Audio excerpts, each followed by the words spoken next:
भाई जस्ट उसके कारण ही थोड़े लेट हुए हैं। उसी के चक्कर में लेट हुए, चाय पकौड़ों के चक्कर में।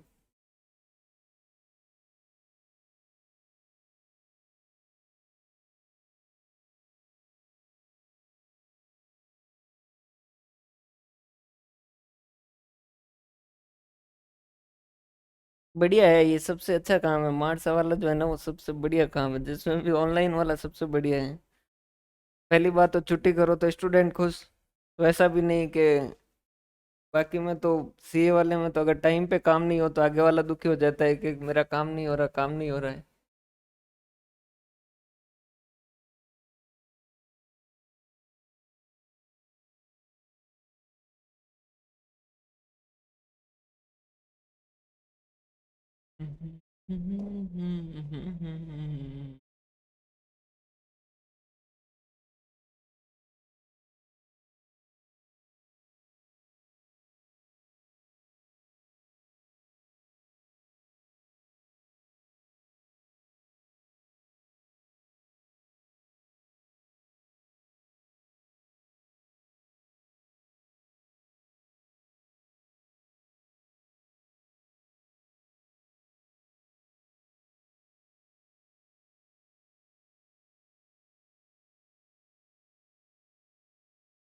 हाँ, ये और बच जाते हैं।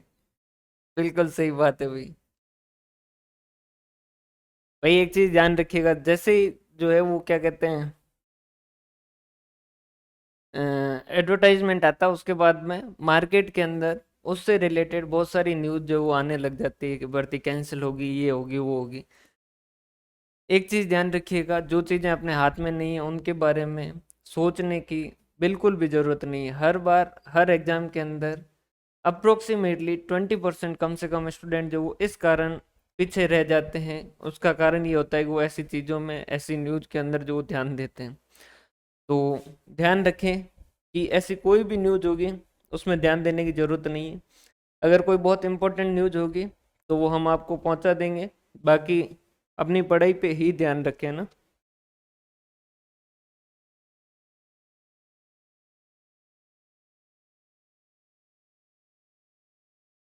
क्लियर है भाई?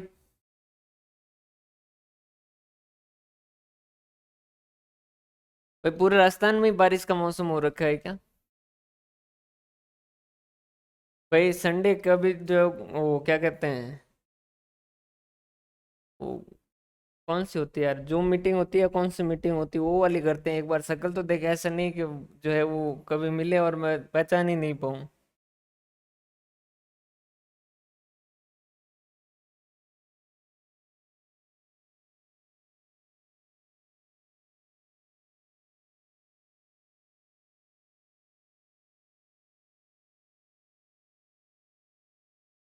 अरे वो चिंता मत करो, रिवीजन और ये सारा का सारा हमारी जिम्मेदारी। फर्स्ट और सेकंड पेपर में तो आप जो है वो चिंता करो ही मत।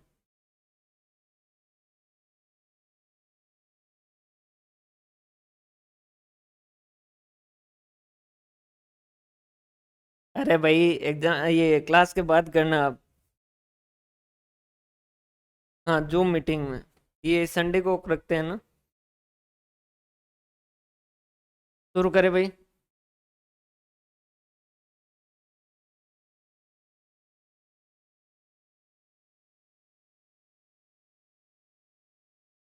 हो गई बताइए, हाँ बातें हो गई, अब शुरू करें भाई।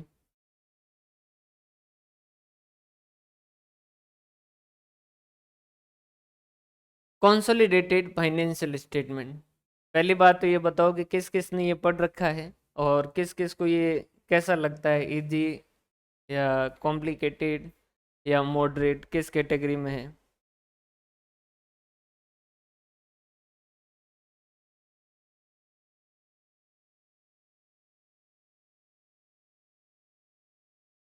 कंसोलिडेटेड फाइनेंशियल स्टेटमेंट किन किन लोगों ने पढ़ रखा है?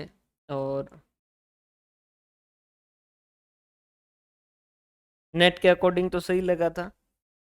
तो भाई देखो, अपने लिए जो है इसका क्वेश्चन कौन सा आएगा, एमसीक्यू आएगा। तो अपने को क्या करना है, इसका कॉन्सेप्ट पकड़ना। और कॉन्सेप्ट पकड़ने के लिए ये चैप्टर बहुत ही आसान है, बहुत ही सिंपल सा है। क्लियर है?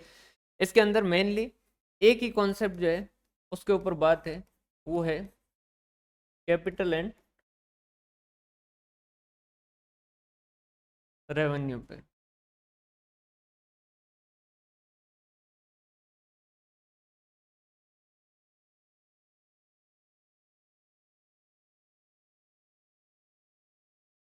देखो समझिएगा, जैसे हमने क्या किया, एक खेत था और उसके ऊपर अपन ने क्या कर दिया, ये 1,000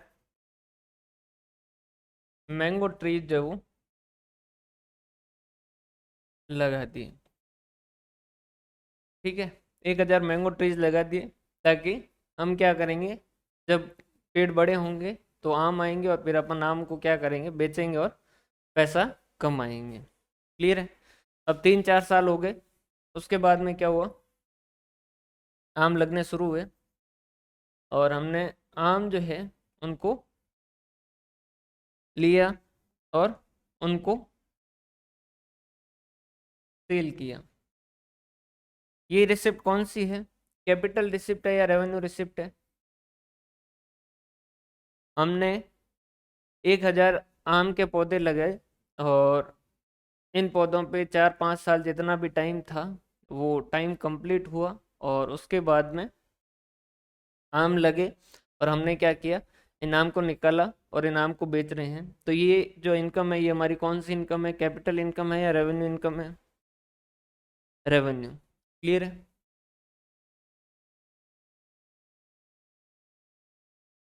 ठीक बात। फिर हमने इसमें से क्या किए, 200 जो पेड़ थे वो काटे और जो पेड़ है उनको सेल कर दिया या फिर किसी और को दे दिए। ठीक है, इनको अगर सेल करते हैं तो ये हमारा क्या होता है, ये कौन सी इनकम है, रेवेन्यू या कैपिटल?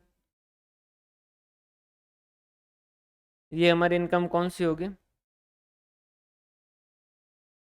कैपिटल। क्लियर है। वैसे वैसे क्या होता है, हम जब किसी कंपनी में इन्वेस्ट करते हैं ना, तो वहां पर भी ये चीज जो है सेम यही कॉन्सेप्ट लगेगा, यही चीज जो वो ध्यान रखनी है आपको। एक एग्जांपल जो है वो लेते हैं, फिर इसकी मेन जो बातें हैं वो करेंगे।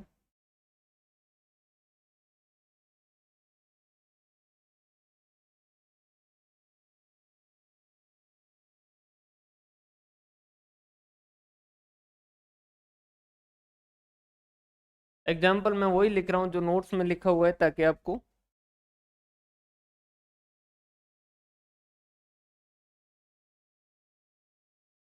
बाद में आसानी रहे। ये है एच लिमिटेड, जिसकी इक्विटी शेयर कैपिटल है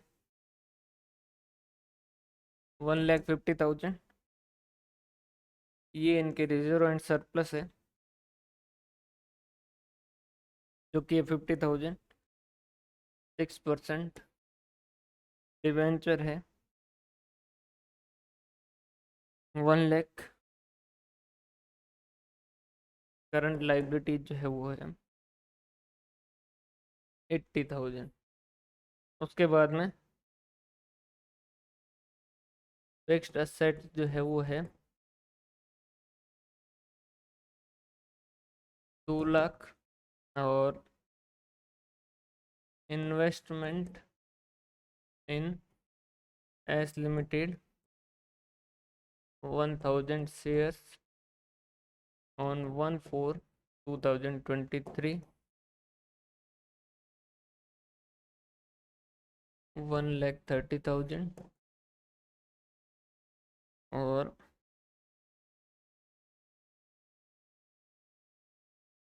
करंट असेट्स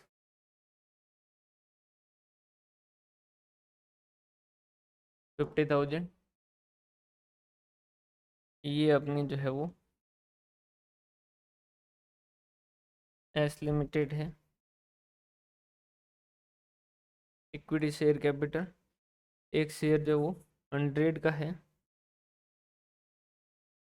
और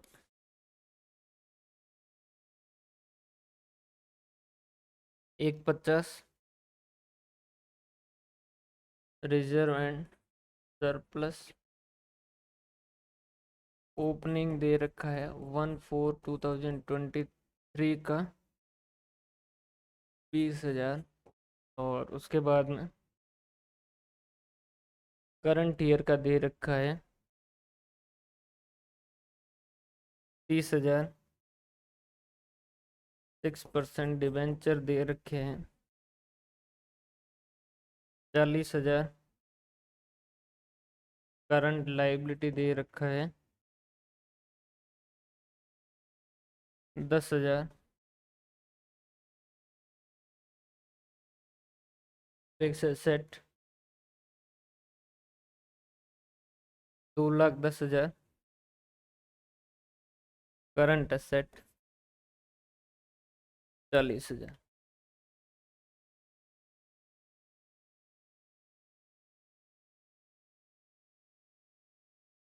क्लियर है? ये जो है वो दो बैलेंस शीट अपने पास दे रखी है।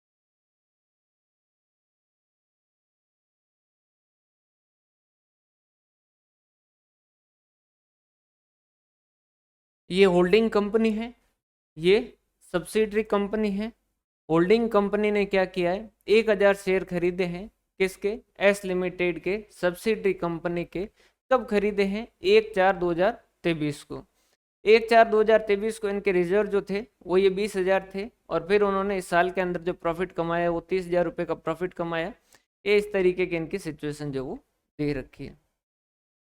ठीक है, अब यहाँ पर एक चीज समझिएगा, ये जब इसने इन्वेस्टमेंट किया था, ये जब इसने इन्वेस्टमेंट किया था, कितने? 1,30,000 रुपये दिए। ठीक है, और किसके लिए दिए? 1,000 शेयर्स के लिए। ठीक है, ऑफ एस लिमिटेड। इसके बदले में इस होल्डिंग कंपनी को क्या क्या मिला होगा? इसके बदले में होल्डिंग कंपनी को क्या क्या मिला होगा, या इसने ये जो 1,30,000 है वो किस कारण दिए होंगे? इसका कारण ये था कि भाई टोटल इसके 1,500 शेयर है, डिवाइडेड बाय 1,500 मतलब कि 66.66% जो है हिस्सा इसके पास आ जाए। अब 66.66% हिस्सा किसका आ जाए? तो एस लिमिटेड के असेट का। क्या सिर्फ असेट का आएगा क्या? नहीं, असेट और लाइबिलिटी का। तो अपन क्या कहेंगे? 66.66% हिस्सा मिलेगा इसको, किसका?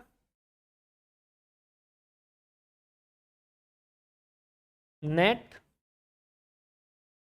असेट का। कारण क्या है कि इसके टोटल जो है शेयर कितने हैं? 1,500 शेयर है। टोटल कितने हैं? 1,500 शेयर है। इस 1,500 शेयर्स में से 1,000 शेयर किसके पास है? एच लिमिटेड के पास है। इस कारण जितने इसके टोटल शेयर उसमें से 66.66% शेयर ये होल्ड कर रही है। इसका मतलब क्या है? इस कंपनी में जितनी भी एसेट है और जितनी भी लाइबिलिटी है उसका 66.66% जो है वो किसका है? इस होल्डिंग कंपनी का है। समझ आ रही बात? तो यहां पर क्या कहा गया कि आपको सबसे पहले तो ये पता करना है कि आपने, जैसे अपन कहते हैं, पहले एक बार जो बेसिक इसका बैलेंस शीट मैच करनी सीखते हैं, मतलब कि बैलेंस शीट बनानी सीखते हैं, फिर इसके अंदर एक एक के छोटे छोटे पॉइंट जो वो सीखेंगे कि भाई कॉस्ट ऑफ कैपिटल। तो हम क्या कहेंगे भाई, कोई रूल के हिसाब से मत समझिएगा, बिल्कुल सिंपल सा समझिएगा। एक तो हम क्या कह सकते हैं कि 66.66% हिस्सा मिलेगा किसमें? नेट एसेट में। ठीक है,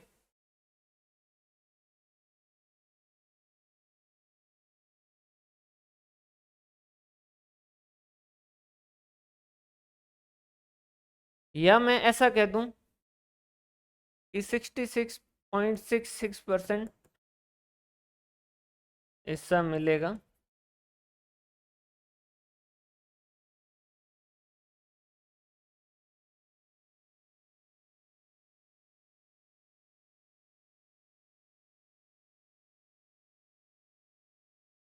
असेट माइनस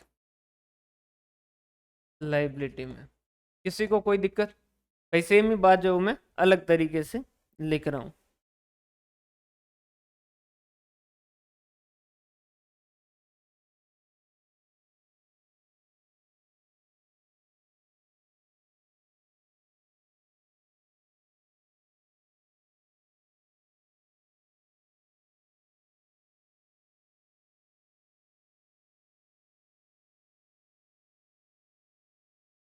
भाई जहां आपको दिक्कत हो मेरी बातों से वहां पर आप जो है मेरे को रोक दीजिएगा कि सर ये नहीं, ऐसा नहीं लिख रहे।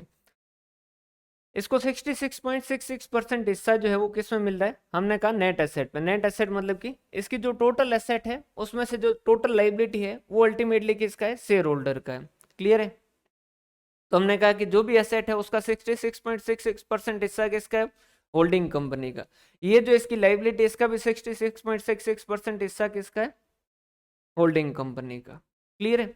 या क्या मैं ये कह सकता हूं, क्या मैं ये कह सकता हूं इसने 1,30,000 देके 66.66% हिस्सा लिया है,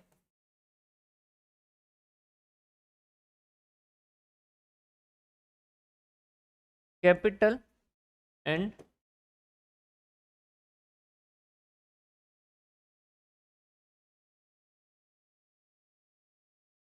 रिजर्व एंड सरप्लस में। ठीक है, मैं ये कह रहा था कि भाई ये जो है असेट में 66.66 हिस्सा और लाइबिलिटी में भी 66.66% हिस्सा है, इसका मतलब नेट एसेट में उसका 66.66% हिस्सा है। इसकी बजाय मैंने थोड़ा सा चेंज किया क्योंकि मुझे पता है कि भाई इस एसेट में से ये लाइबिलिटी हटाने के बाद क्या बचेंगे, इक्विटी शेयर कैपिटल और रिजर्व एंड सरप्लस जो बचेंगे। तो हमने ये जो 66.66% हिस्सा मिलेगा या 2/3 हिस्सा मिलेगा वो किस में मिलेगा, इस इक्विटी शेयर कैपिटल और रिजर्व एंड सरप्लस के अंदर। क्लियर है? अब यहां पर हमने दिया कितना है देखो,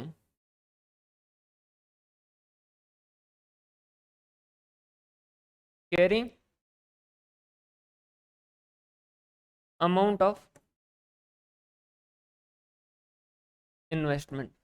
हमने ये इन्वेस्टमेंट जब खरीदा है, ये होल्डिंग कंपनी ने जब खरीदा है तो उसने कितने रुपए दिए इसके, 1,30,000। ठीक है, कितने पैसे दिए, 1,30,000। और इसके बदले में इसे मिला क्या है, इसके बदले में इसे मिला क्या है, शेयर इन सब्सिडरी कंपनी। किसमें मिला है, शेयर मिला है सब्सिडरी कंपनी। वो भी किसमें, उसकी इक्विटी शेयर कैपिटल में और उसके रिजर्व एंड सरप्लस में। इक्विटी शेयर कैपिटल उसकी कितनी है, 1,50,000। तो अब क्या कहेगा, ये कहेगा कि ये जो 1,50,000 है इसमें से, क्योंकि 1,000 शेयर मेरे पास है 1,500 में से, तो इसका मतलब इसमें से 1,00,000 रुपए की जो कैपिटल है वो किसकी है, मेरी है। वो कैपिटल किसकी है, मेरी है। इसके बाद ये समझिएगा, ये कहेगा कि अब जो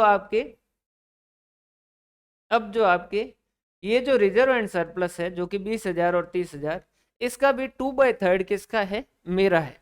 इसका भी 2/3 जो वो मेरा है। सोच के जवाब दीजिएगा आराम से।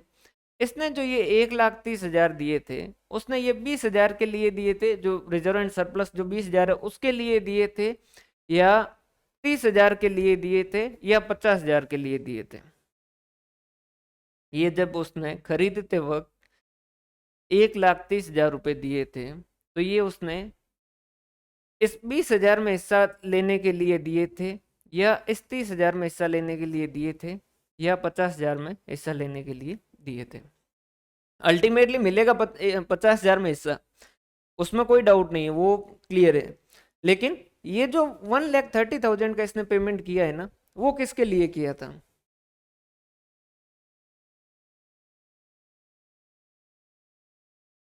ये जो इसने 1,30,000 का पेमेंट किया था 20,000 के लिए। समझ आ रही बात? ये क्या है समझिएगा, अपन जो ऊपर एक एग्जांपल लिया था कि भाई ये जो है वो पौधे लगाए थे और फिर उसके बाद में ये इससे फल होंगे। ठीक है, तो इसने पौधों के लिए पैसा कितना दिया था, तो ये उस दिन उसकी इक्विटी शेयर कैपिटल और रिजर्व एंड सरप्लस कितने थे, रिजर्व एंड सरप्लस उसके थे 20,000 रुपए। समझ आ रही बात?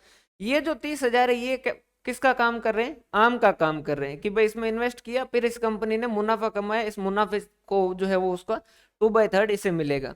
लेकिन अभी जो इसने पैसा दे रहा है 1,30,000, वो किसके लिए दे रहा है? उस दिन जब 1/4/2023 को जब वो उसने पैसा दे के इसके शेयर खरीदे थे, उस दिन उसकी इक्विटी शेयर कैपिटल कितनी थी? 1,50, और ये 20,000 के रिजर्व थे। तो उसने ये 1,30,000 किसके लिए दिए? इन दोनों चीजों के लिए दिए हैं, इन दोनों के लिए दिए हैं। तो ये क्या कहेगा कि मैंने 1,30,000 दिए और उसके बदले में मुझे क्या मिल गया? एक तो ये जो 1.5 लाख के जो इक्विटी शेयर कैपिटल, उसमें 2/3 हिस्सा मेरा हो गया, और ये जो 20,000 के रिजर्व एंड सरप्लस है, उसमें 1,000 डिवाइडेड बाई 1,500 कितना हो गया?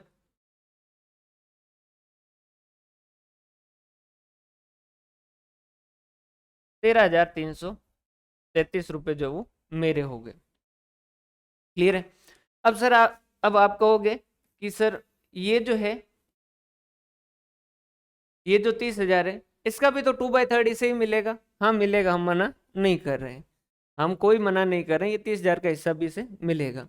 लेकिन ये जो 30,000 है, ये कैसी रिसिप्ट होगी? रेवेन्यू रिसिप्ट होगी। क्यों? क्योंकि मैंने जैसे एक कंपनी में इन्वेस्ट किया, ठीक है, और उसके बाद में उस कंपनी ने कुछ प्रॉफिट कमाया, और उस प्रॉफिट से कुछ मुझे डिविडेंड रिसीव हुआ।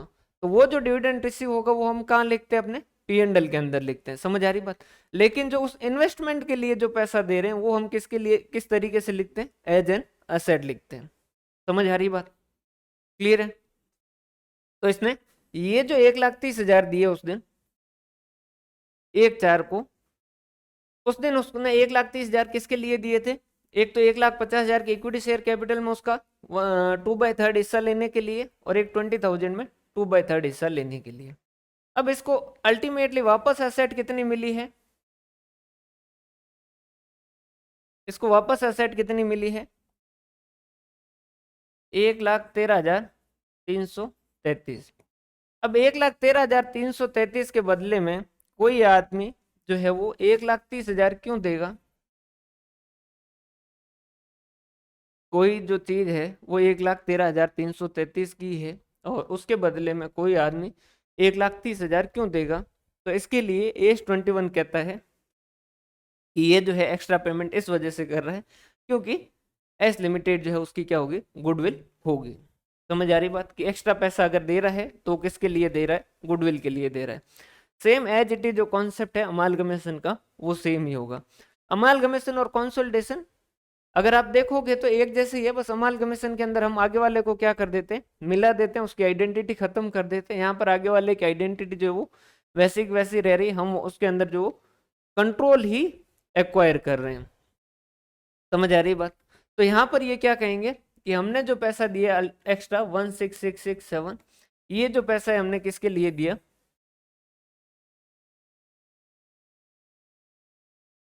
ये जो पैसा दिया वो किसके लिए दिया है? गुडविल के लिए दिया।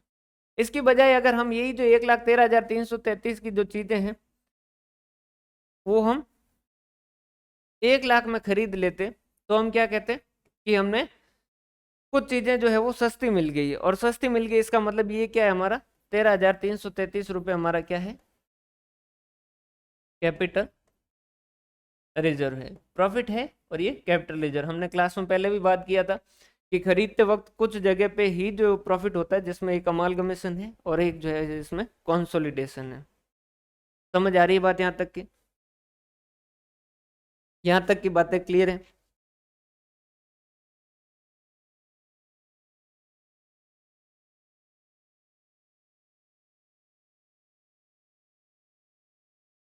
यहाँ तक में कोई डाउट हो तो पूछिए, फिर उसके बाद में अपन आगे चलते हैं। क्लियर है? अब इसके बाद में सेकंड जो बात है वो हम करते हैं किसकी? माइनॉरिटी इंटरेस्ट की। माइनॉरिटी इंटरेस्ट का मतलब क्या है? देखिए अल्टीमेटली अपन ये पूरा करेंगे ना, तब जाके आपको और अच्छे से इसकी क्लियरिटी आएगी। दूसरा पॉइंट क्या है? दूसरा पॉइंट ये है, जो माइनॉरिटी इंटरेस्ट का अपन बात कर रहे हैं, वो कह रहे हैं कि ये जो है इसमें से 2/3 तो अपने पास है, लेकिन 1/3 इसको कौन होल्ड कर रहा है? कोई और होल्ड कर रहा है। समझ आ रही है बात? 2/3 तो एच लिमिटेड कह रही कि हम जो है वो होल्ड कर रहे हैं, ये 1/3 जो ये कौन होल्ड कर रहा है? इसका बेस्ट फ्रेंड जो वो होल्ड कर रहा है। तो ये जो 1/3 जो है ये क्या है, एक तरीके से माइनॉरिटी इंटरेस्ट है। समझ आ रही बात? ये अपने पास नहीं है या ग्रुप में नहीं है, ये कोई और जो है इसको कंट्रोल कर रहा है। अब इसको 1/3 वाले को इसको किस में हिस्सा मिलेगा? 1/3 इसको तीनों में मिलेगा। इसको कोई मतलब नहीं कैपिटल कितना, रेवेन्यू कितना, ये सीधा कहेगा देखो टोटल तुम्हारे इक्विटी शेयर कैपिटल कितने हैं भाई, 33%, 33.33% मान लीजिए राम होल्ड करता है। तो राम क्या कहेगा, ये जो तुम्हारे 1,50,000 की इक्विटी शेयर कैपिटल है और ये तुम्हारे रिजर्व एंड सरप्लस जो है तुम्हारे, चाहे उस दिन के कहो या बाद के कहो, इन सब में 1/3 हिस्सा किसका है? हमारा है। 1/3 जो हिस्सा है वो किसका है? हमारा है। जो कि कितना आ गया? 50,000। और ये 20,000 का 1/3 कितना हो गया भाई?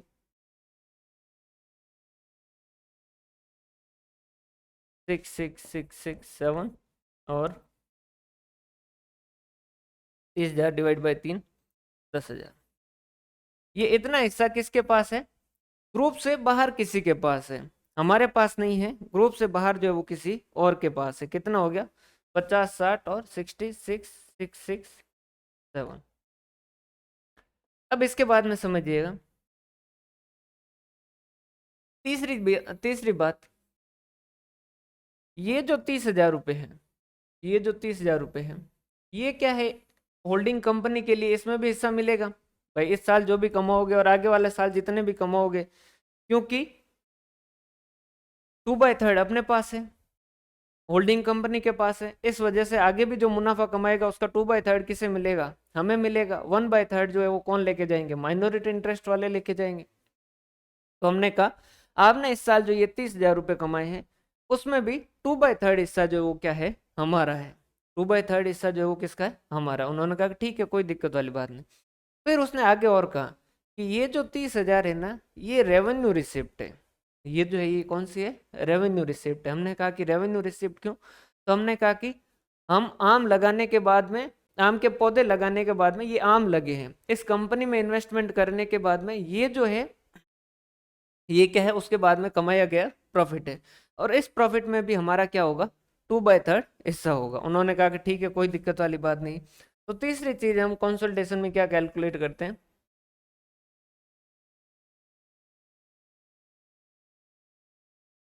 Consolidated reserve and surplus. कि भाई जो कंसोलिडेटेड बैलेंस शीट बनाएंगे ना, उसमें रिजर्व एंड सरप्लस कितने हो जाएंगे? तो हम कहेंगे देखो, होल्डिंग कंपनी कहेगी कि हमारे रिजर्व एंड सरप्लस कितने पड़े हैं? 50,000 तो हमारे पास पड़े हैं, जो तो है ही। उसके अलावा ये जो है इस साल का इनका रिजर्व एंड सरप्लस जो 30,000 बनाए, इस 30,000 में से 2/3 जो किसका है? ग्रुप का है। अपने को अल्टीमेटली अपन टारगेट क्या कर रहे हैं? अपन टारगेट कर रहे हैं कि इन दोनों की एक कंबाइंड करके एक बैलेंस शीट बनाए, जो किसको रिप्रेजेंट करे? इस ग्रुप को रिप्रेजेंट करे कि भाई इस ग्रुप की क्या स्थिति है। तो ये क्या कहेगा कि 50,000 तो अपने पास रिजर्व एंड सरप्लस है, और ये जो सब्सिडरी कंपनी के 30,000 के जो रिजर्व एंड सरप्लस है उसमें से 2/3 हिस्सा किसका है? हमारा है। सर इस 20,000 में भी तो है। 20,000 जो है वो कौन सा था? प्री एक्विजिशन, जिसे अपन क्या कहते हैं? कैपिटल जो है वो रिजर्व एंड सरप्लस कहते हैं, जो कि आपका पहले में ही एडजस्ट हो जाएगा।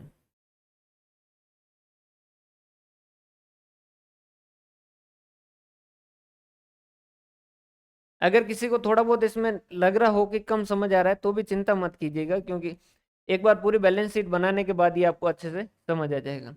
H limited reserve and surplus कितना है?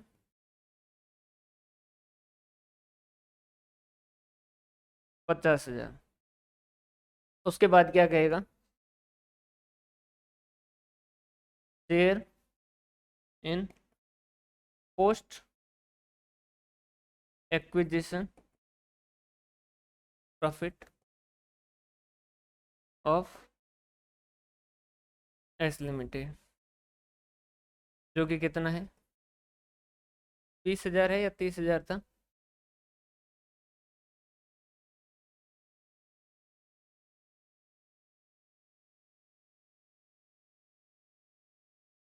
30,000 है।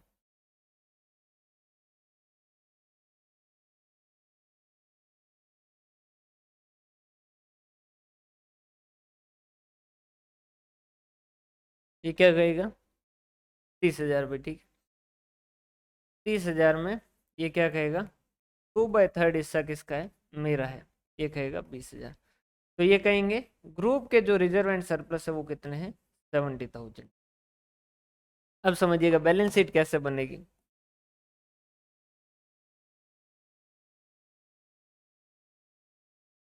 अब अपन अपन ये सारा क्यों कर रहे हैं? ताकि अपन क्या करें? कॉन्सोलिडेटेड बैलेंस शीट जो वो बना पाए।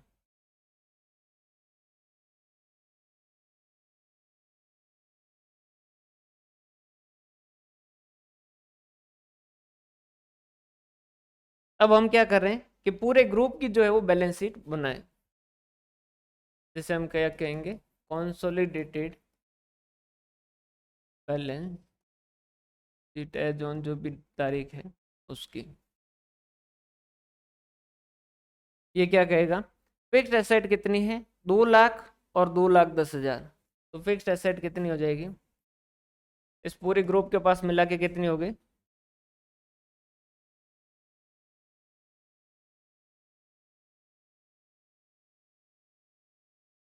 कितना हो गया?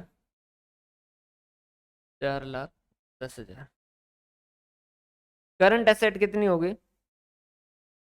40,000 तो इसकी है और 50,000 इसकी है। करंट सेट 40,000 प्लस 50,000 कितने हैं? 90,000। क्या अब ये इन्वेस्टमेंट इन जो एस लिमिटेड है, क्या ये कंसोलिडेटेड बैलेंस शीट में आनी चाहिए क्या?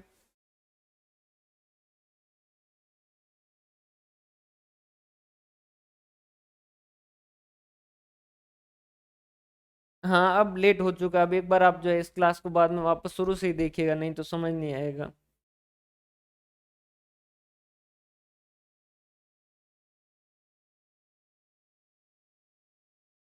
हम्म। अब बताइए भाई, ये जो है ये इन्वेस्टमेंट इन एस लिमिटेड जो है, क्या ये जो है कंसोलिडेटेड बैलेंस शीट में आना चाहिए क्या? उसमें कुछ चीजें समझिएगा। पहले एच लिमिटेड और एस लिमिटेड जब अपनी अपनी बैलेंस शीट बना रहे थे तो इन दोनों की बातें अलग थी। ठीक है, तो इन दोनों की अलग अलग आइडेंटिटी थी। लेकिन जब आप कंसोलिडेटेड बैलेंस शीट बना रहे हो तो उस केस के अंदर इन दोनों की आइडेंटिटी क्या होने वाली है? कंबाइंड होने वाली है। ये दोनों साथ होने वाले हैं, और क्योंकि ये साथ होने वाले हैं इस वजह से एक दूसरे से मांगने वाली चीजें जो वो नहीं लिखेंगे। तो क्या ये चीज लिखी जाएगी क्या? नहीं।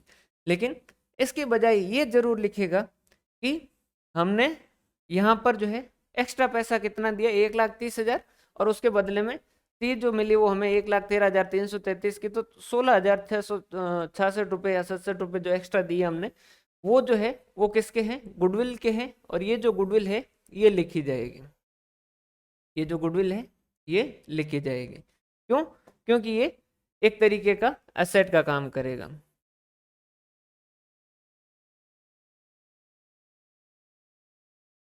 ठीक। इसके बाद में हम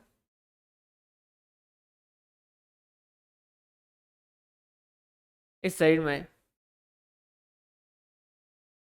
इक्विटी शेयर कैपिटल। अब इक्विटी शेयर कैपिटल में 1.5 लाख लिखें या फिर 3 लाख लिखें? 1.5 लाख लिखें या 3 लाख लिखें? सोच के आराम से जवाब दीजिएगा। 1.5 लाख लिखें या 3 लाख लिखें?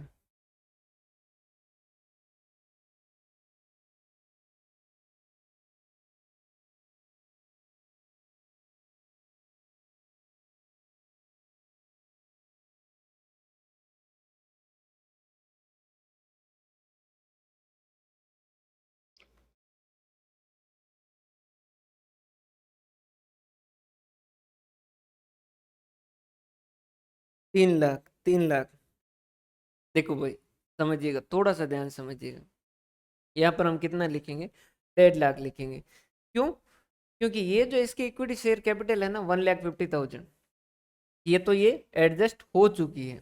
ये जो है ये 1,50,000 ये हमने स्टेप 1 स्टेप 2 स्टेप 3 के अंदर क्या कर चुके हैं, एडजस्ट कर चुके हैं।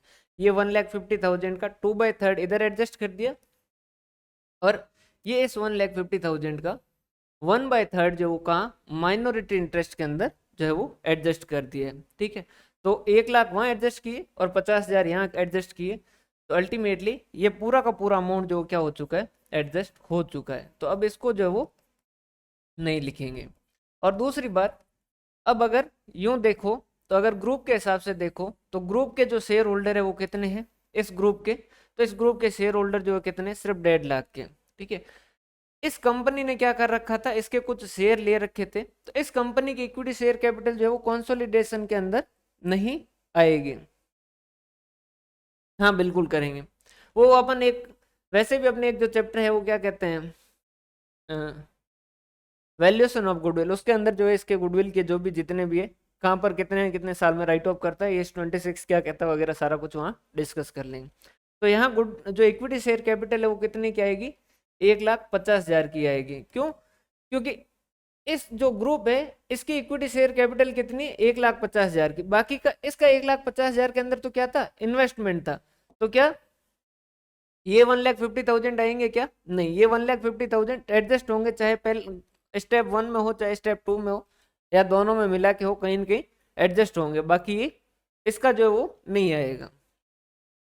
इसके बाद हम सेकंड चीज अगर बात करें तो रिजर्व एंड सरप्लस, तो ग्रुप का रिजर्व एंड सरप्लस कितना आएगा, तो हम ग्रुप का रिजर्व एंड सरप्लस क्या कहेंगे कि 50,000 तो होल्डिंग का है जो है, और उसके अलावा जो सब्सिडरी है उसमें भी कुछ हिस्सा मिलेगा हमें, जो कि कितना मिलेगा,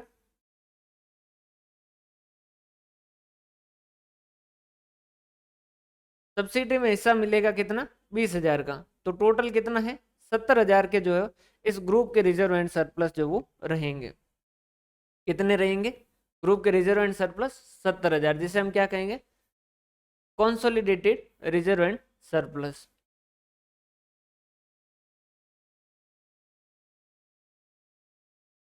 कितना होगा, 70,000। और हम क्या कहेंगे, इस पूरे ग्रुप से, ग्रुप में बाहर वाले लोग भी कुछ मांग रहे हैं, हमने कहा कि कितना मांग रहे हैं, तो उन्होंने कहा कि होल्डिंग कहेगी हमारा तो नहीं, लेकिन ये जो हमारी सब्सिडी है उसमें कुछ बाहर वाले लोग मांगते हैं। हमने कहा कि कितने मांगते हैं, तो उन्होंने कहा कि बाहर वाले लोग जो इस ग्रुप से 66,6667 जो है 66,667 रुपये जो ग्रुप से बाहर वाले लोग जो वो मांग रहे हैं। तो हम यहाँ पर इसके बाद इसके लिए क्या वर्ड यूज करेंगे,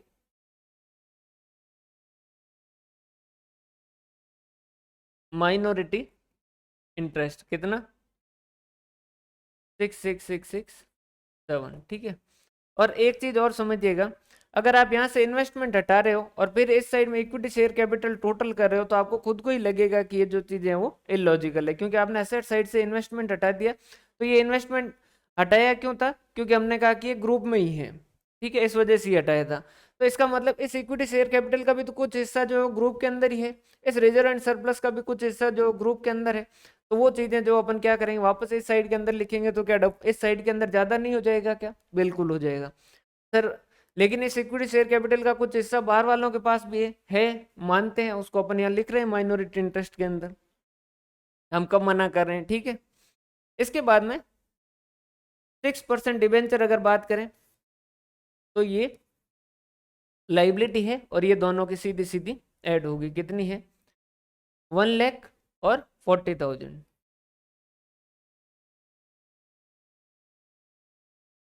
1,00,000 प्लस 40,000 कितना हो गया, 1,40,000। और उसके अलावा करंट लाइबिलिटी है, जो कि कितना है, 80,000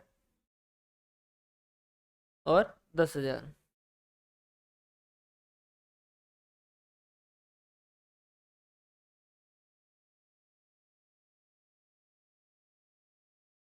90,000।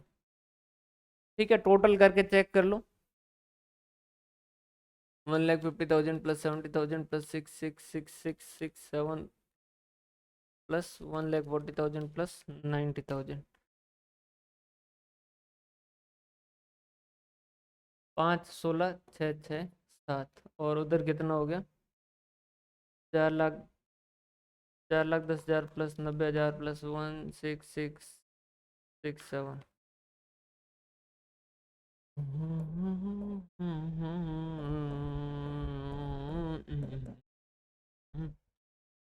ठीक है भाई,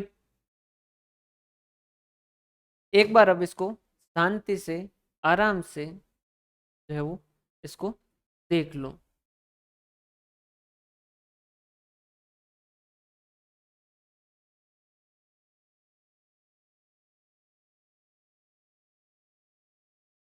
करंट ईयर के रिजर्व एंड सरप्लस नहीं दिखाएंगे क्या भाई? आ गया ना करंट ईयर के रिजर्व एंड सरप्लस। देखो ये जो करंट ईयर के जो थे 30,000, इस 30,000 में से कुछ तो बाहर वालों के थे, ठीक है, ये बाहर वालों ने 30,000 में अपना हिस्सा ले लिया।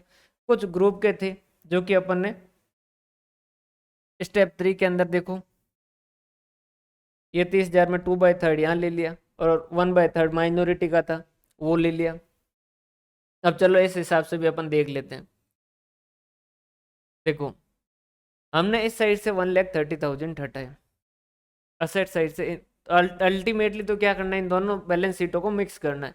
मतलब सारी ये वाले आइटम और ये वाले आइटम ऐड करने, और ये वाले आइटम और ये वाले आइटम जो है मतलब इक्विटी और कैपिटल वाला साइड जो है वो टोटल करना और एसेट साइड वाला टोटल करना। लेकिन हमने कहा कि ये जो इन्वेस्टमेंट है इन सब्सिडी ये क्या करेंगे, हटाएंगे। क्यों हटाएंगे? क्योंकि 1,30,000 में हमने क्या किया, इन दोनों में हिस्सा लिया है, ठीक है, इक्विटी शेयर कैपिटल और ये। तो हमने कहा कि 1,30,000 क्या तुमने फेयर दिए हैं क्या? हमने कहा कि नहीं, इसमें हो सकता है कि हमने ये जो 1,30,000 ये कुछ ज़्यादा दिए हो या कम दिए हो। तो उन्होंने कहा कि ठीक है, पता कर लो कि कितना ज़्यादा या कम दिया। तो हमने कहा कि इस 1,50,000 और इस 20,000 दोनों में मैंने क्या किया, 2/3 लिया है, और उसके हिसाब से मेरा बनता है 13,333, 1,13,333। जबकि मैंने दिए 1,30,000, तो मैंने 16,667 रुपये जो वो एक्स्ट्रा दिए हैं, जो कि किस चीज़ के हैं, गुडविल के हैं, ठीक है। तो इसमें से इन दोनों में से कितना काट चुके हो, 1,13,333 रुपये जो वो काट चुके हो। क्लियर है? इस साइड से एसेट से गया, इस साइड से ये गया, और एक्स्ट्रा जो इस साइड था वो हमने क्या कर दिया, एज ए गुडविल इस साइड में लिख दिया। फिर ये जो 1,50,000 है और एक ये 20,000 है, इस दोनों में 2/3 तो अपना है, बाकी वाला किसका है? तो बाकी वाला बाहर वालों का, ये बाकी वाला बाहर वालों को दे दिया, उनका माइनॉरिटी इंटरेस्ट का है, और ये हमने माइनॉरिटी इंटरेस्ट में लिख दिया। अब ये जो करंट ईयर का जो प्रॉफिट है वो हमारे, इसमें भी 2/3 अपने को मिलेगा और 1/3 जो किसको मिलेगा, माइनॉरिटी को मिलेगा।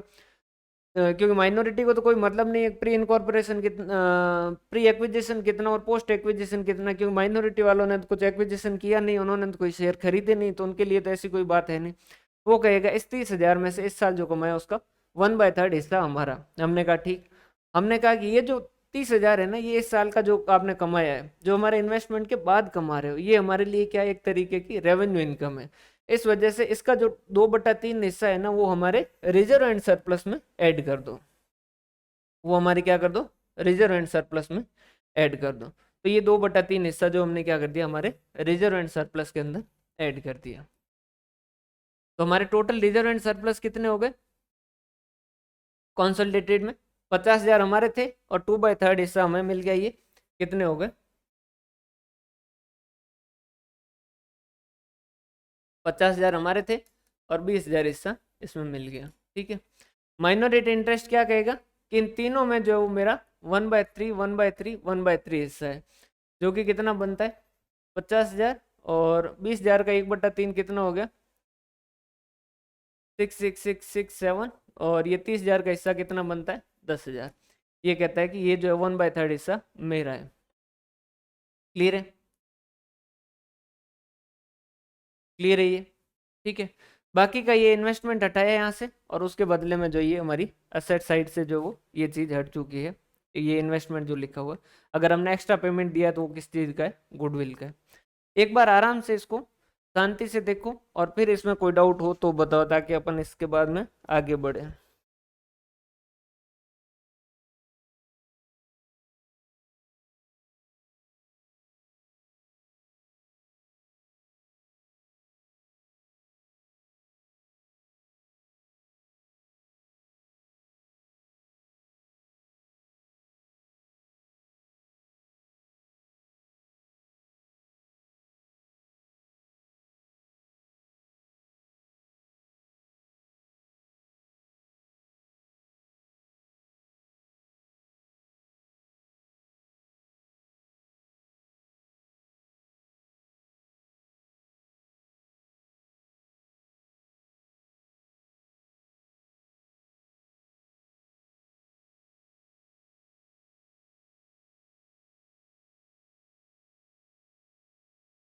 क्लियर है ये?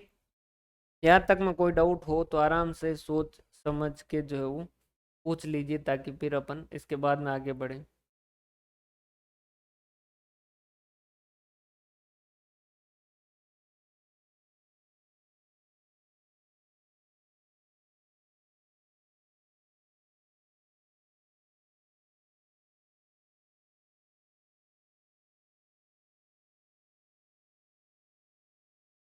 ओपनिंग एंड क्लोजिंग रिजर्व दोनों।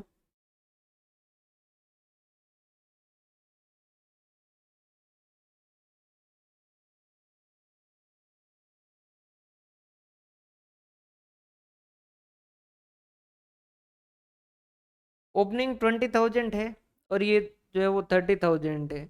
ओपनिंग जो है वो ओपनिंग जो है वो कहाँ एडजस्ट होगा?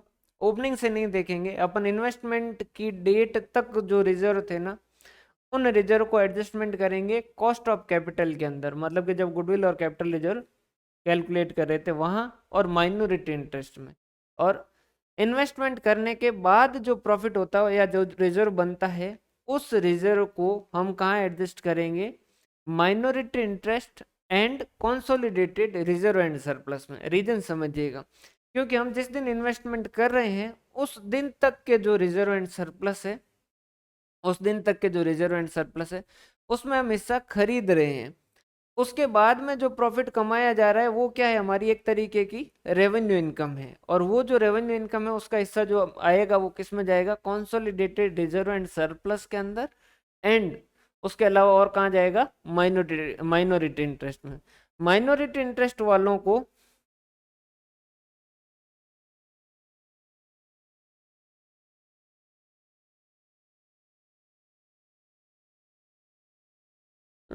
ओपनिंग एंड क्लोजिंग रिजर्व दोनों एक साथ लिखित क्वेश्चन को देना पड़ेगा। अगर सब्सिडी कंपनी का जैसे ये एक साथ में दे रखा होगा ना, तो वहां पर क्वेश्चन अलग से देगा कि इसमें से ओपनिंग इतना है।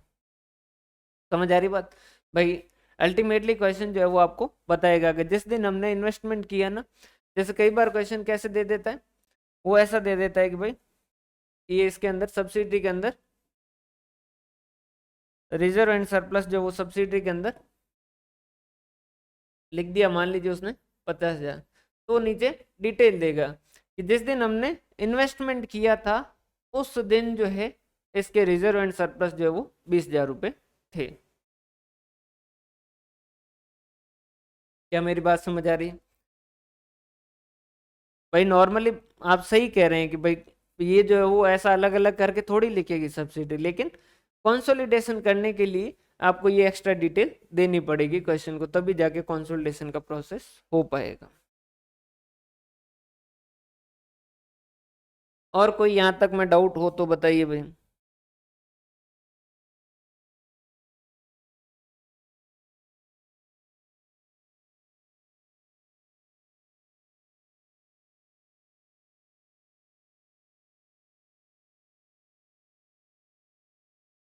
भाई डाउट नहीं आने के कुछ कारण हो सकते हैं, या तो मैंने बहुत एक्स्ट्रा ऑर्डिनरी समझा दिया है, या आप एक और एक्स्ट्रा ऑर्डिनरी लर्नर हो, और या फिर दोनों ही जो वो बेवकूफ़ है, आपको पता ही नहीं चल रहा है कि इसमें जो और क्या क्या डाउट आ सकते हैं। तो इसमें से कौन सा कारण हो सकता है भाई?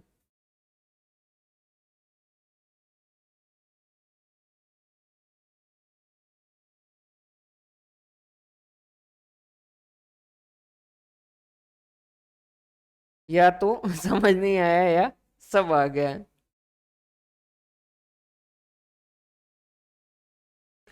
ठीक है, इसका अभी तक जो है अपन जो भी बात कर रहे हैं उसका मेन एक ही चीज बताना चाह रहे हैं, वो ये कि हम जिस दिन इन्वेस्टमेंट कर रहे हैं ना, उस दिन जो उस कंपनी के इक्विटी और रिजर्व एंड सरप्लस है उसमें जो हिस्सा मिल रहा है वो हमारी क्या एक तरीके की कैपिटल रिसिप्ट है।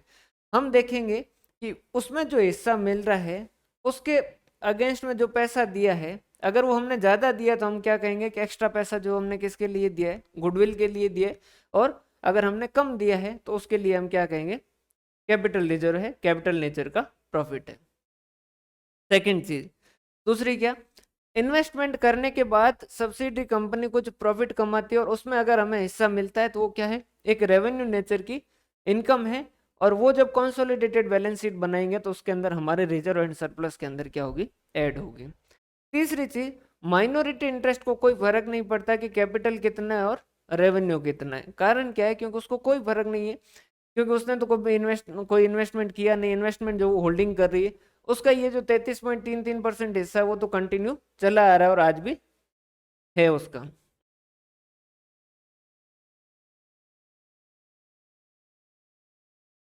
माइनॉरिटी इंटरेस्ट जो है वो किसका है, बाहर वाले इस ग्रुप से मांगते हैं। समझ आ रही बात? ये जो है, ये माइनॉरिटी इंटरेस्ट क्या चीज शो कर रही है, माइनॉरिटी इंटरेस्ट शो कर रहा है कि इस ग्रुप में, इस ग्रुप के ये जो एसेट है और ये जो लाइबिलिटी है, इस लाइबिलिटी और एसेट में से जो नेट एसेट बच रही है, इस नेट एसेट में 60,667 जो हिस्सा है वो किसको रिप्रेजेंट करता है, बाहर वालों को रिप्रेजेंट करता है। बाहर वाले कौन, भाई सब्सिडी कंपनी में अपन ने तो 2/3 शेयर ही ले रखे हैं, बाकी वाले तो 1/3 शेयर किन्होंने ले रखे हैं, दूसरों ने ले रखे हैं। वो तो इस सब्सिडी कंपनी से मांगते हैं। अब सब्सिडी कंपनी के साथ मिलके अपन कंसोलिडेटेड बैलेंस शीट बना रहे हैं, तो भी ये तो लोग मांग ही रहे हैं। ये कह रहे हैं भाई 1,50,000, 20,000 और 30,000, ये जो टोटल है तुम्हारा कितना बनता है, 2 लाख रुपए बनता है। इस 2 लाख का 1/3 जो है वो हमें देना है। तो ये जो है ये किसका है, माइनॉरिटी इंटरेस्ट। मतलब इस ग्रुप के लिए ये एक आउटसाइडर जो जो भी है, इस बाहर वाले लोग हैं, उनके उनको देना है।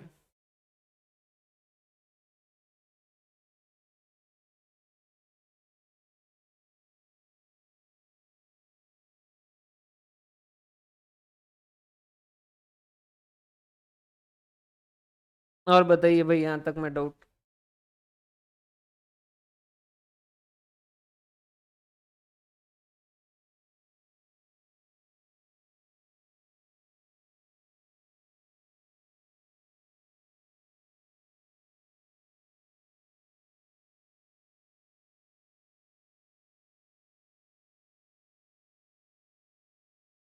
इसको एक और तरीके से देखते हैं, ताकि अगर किसी को कोई थोड़ा बहुत और डाउट रहे तो वो भी समझ आ जाए।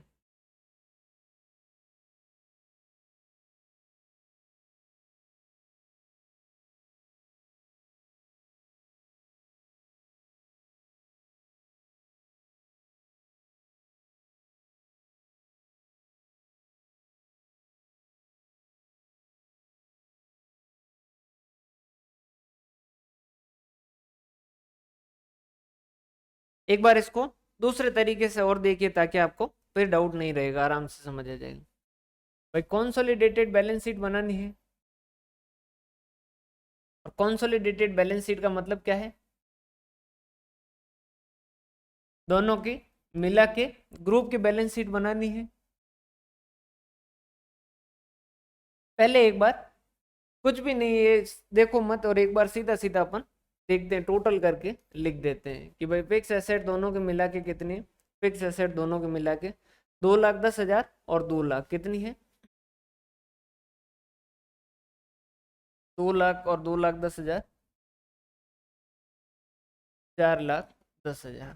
फिर उसके बाद में इन्वेस्टमेंट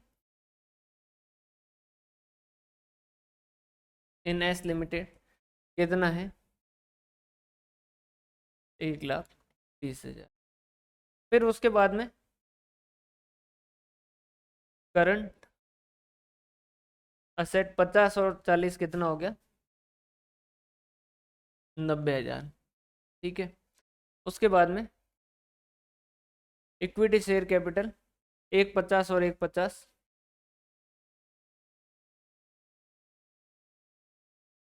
3 लाख। फिर रिजर्व एंड सरप्लस 50 और 50 और ये टोटल 50,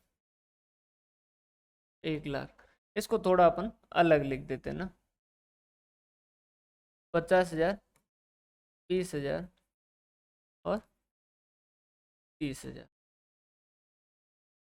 उसके अलावा क्या है, 6% डिवेंचर कितने हैं, 1 लाख। ठीक है। और उसके बाद में करंट लाइबिलिटी 1 लाख, और 1 सेकंड, 1 लाख नहीं, 1,40,000,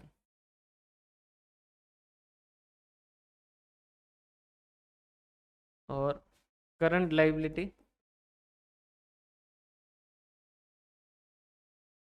90,000।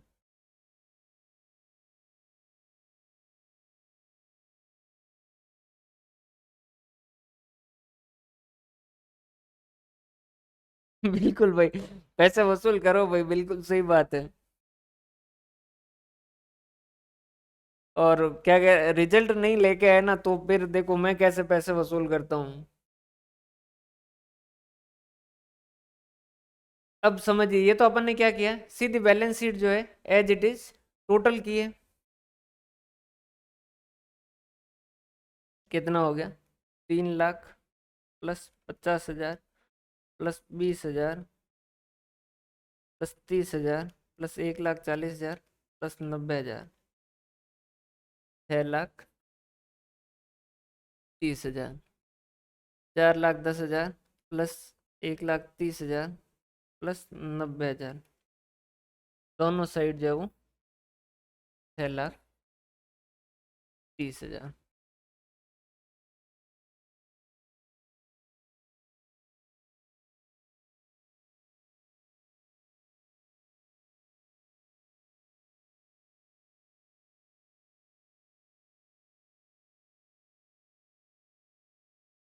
रिजल्ट आरपीएससी नहीं, अच्छे से मेहनत करो भाई, फर्स्ट रैंक का ही टारगेट करो, कोई नहीं रोकेगा।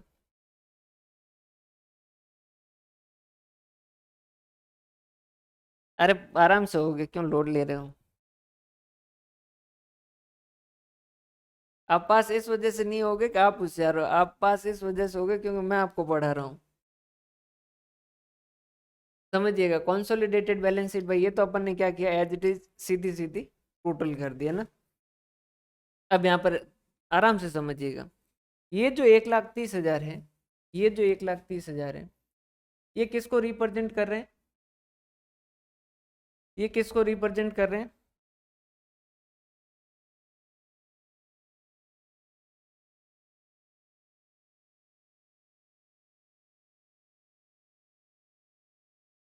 ये जो है 1,30,000 किसको रिप्रेजेंट कर रहे हैं, ग्रुप के अंदर ही इन्वेस्टमेंट जो है उसको रिप्रेजेंट कर रहे हैं। ठीक है। अब इस 1,30,000 को, क्योंकि ये ग्रुप में है, इस वजह से अपने को क्या करना है, इस 1,30,000 को यहाँ से हटाना है।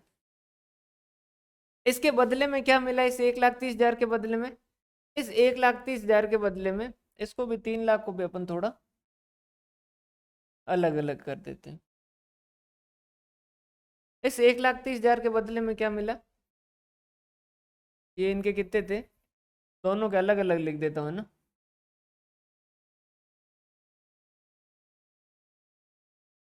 Equity share capital H limited और एस लिमिटेड, 1,50,000, 1,50,000।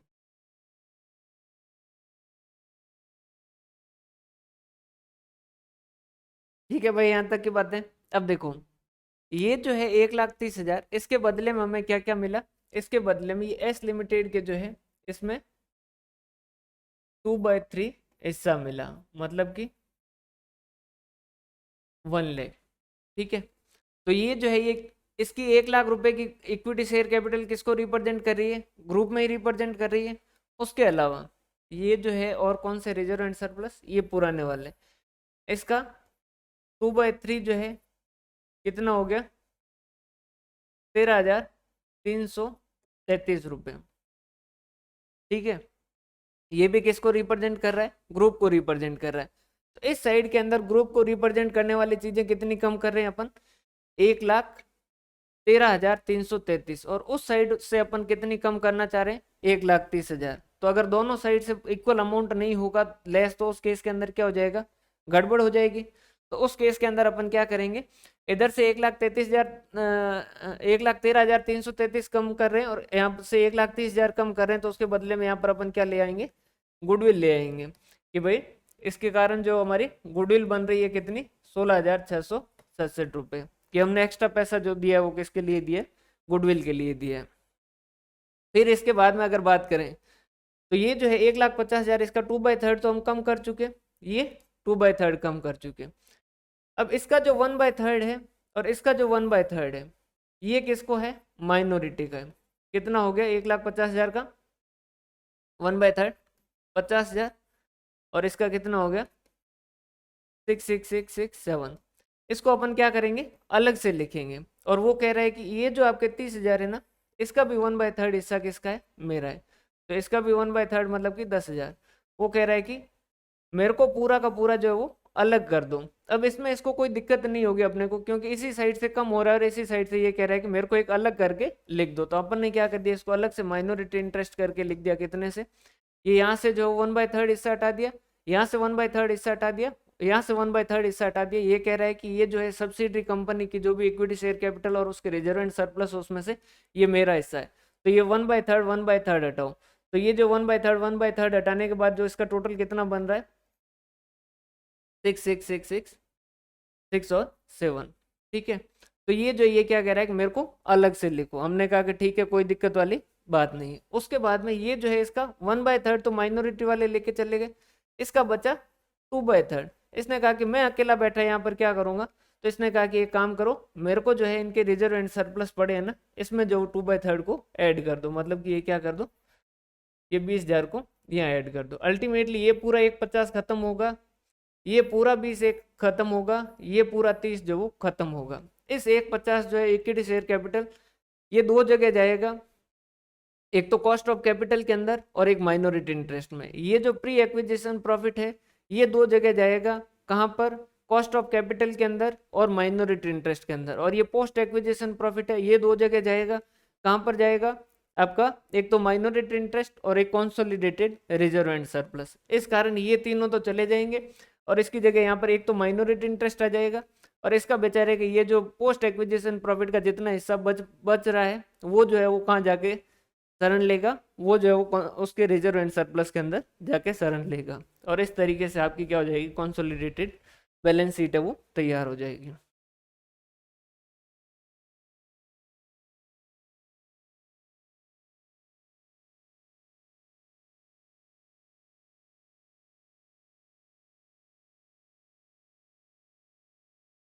ठीक है भाई, यहाँ तक की बात पल्ले पड़ रही है।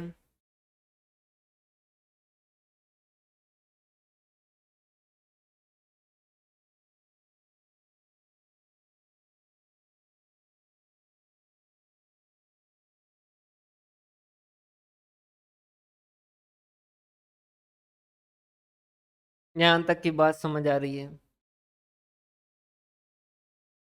भाई डाउट जितने पूछोगे उतनों के जवाब देंगे। रिवीजन करवाने को कहोगे रिवीजन करवाएंगे, एमसीक्यू प्रैक्टिस करवाने को कहेंगे एमसीक्यू प्रैक्टिस करवाएंगे, लेकिन रैंक फर्स्ट यहीं से चाहिए।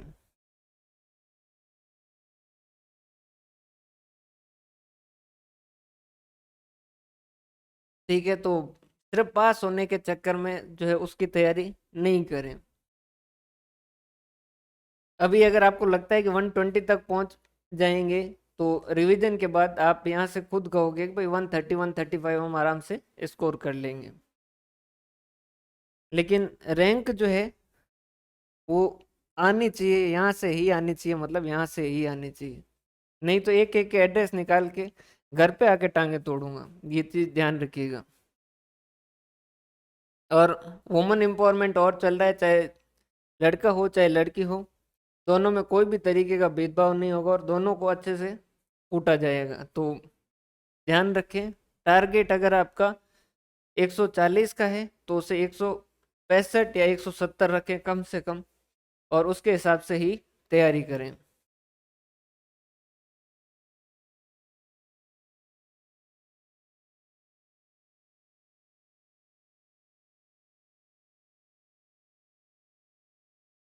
भाई ये रेस जो है वो किसकी है पता है, इस रेस के अंदर जीके किसी का बहुत अच्छा है इसका मतलब उसका सब्जेक्ट अच्छा नहीं है।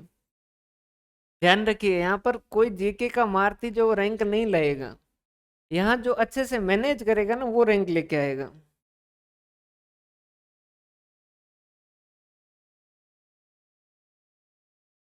समझ आ रही बात भाई? क्या फर्स्ट रैंक वाला जीके में टॉपर होगा क्या? नहीं। यहाँ फर्स्ट रैंक वो लाएगा जो सब चीजें अच्छे से मैनेज करेगा, कि भाई जीके भी सही है, सब्जेक्ट भी सही है। यहाँ से अगर जैसे आपने सब्जेक्ट के अंदर 130-35 बचा लेते हैं, तो जीके के अंदर आप थोड़ी ढंग से तैयारी करें तो 30-35 तक जा सकते हैं। अब उसमें ये चीजें, भाई कुछ चीजें याद करनी है वो याद कर लो, रट डालो उनके अंदर, जो ज्यादा चिंता मत करो, उसको एक साइड में लिख के याद करो। बहुत है टाइम, बहुत है टाइम, कोई टाइम की जो है वो दिक्कत है ही नहीं।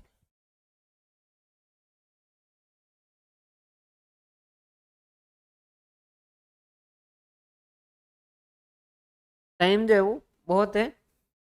बस देखो, अगर आप पहले दिन कहोगे ना दिमाग के अंदर कि मेरे को फर्स्ट रैंक लेके आनी, पहले दिन आपको हंसी आएगी कि यार एक बार के शक्ल देख कांच के अंदर, और फिर जो है वो बात सोच, फिर दूसरे दिन जो है आपको थोड़ा थोड़ा लगेगा कि हाँ यार आ तो सकती है, ऐसी कोई बड़ी बात नहीं। पांचवें छठे दिन बाद आप रील जो फील जो है वो ऐसा करने लगोगे कि हाँ मेरी रैंक आ सकती है, इसमें कोई बड़ी बात नहीं है। फिर उसके हिसाब से आपका टारगेट ही वैसा हो जाएगा, फिर आपको चीजें जो वो उसी हिसाब से देखने को मिलेगी, और धीरे धीरे अपना एटीट्यूड अपने आप से चेंज होगा, और वो चीजें जो है उसी तरीके से चलेगी। तो आप सबसे पहले खुद को मनाए कि हाँ मेरी रैंक जो वो आ सकती है। क्लियर है भाई यहाँ तक की बात? क्लियर है, ये सारी चीजें क्लियर है?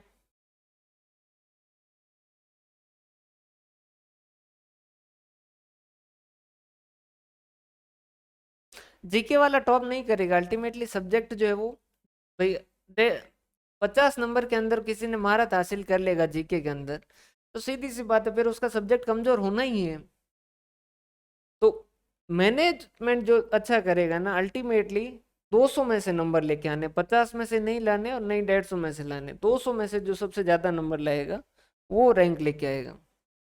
दोनों चीजें जो इक्वली इंपॉर्टेंट है, और दोनों चीजों को सही से मैनेज करना है। भाई अगर किसी का सब्जेक्ट के अंदर 135 लेके आ जाए और जीके के अंदर 25 लेके आ जाए, तो भी बात वही है। जीके में बहुत अच्छी मेहनत कर दी, वो 35 ले आया, तो यहाँ इसके 125 हो जाएंगे, तो भी बात वही है।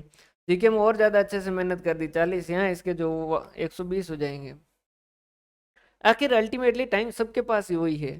चीज जो है कि इस टाइम को आप मैनेज कितना अच्छे से करते हैं, मायने सिर्फ ये रखता है कि भाई आपको पता होना चाहिए कि सब्जेक्ट के अंदर कितना ध्यान जो वो देना है।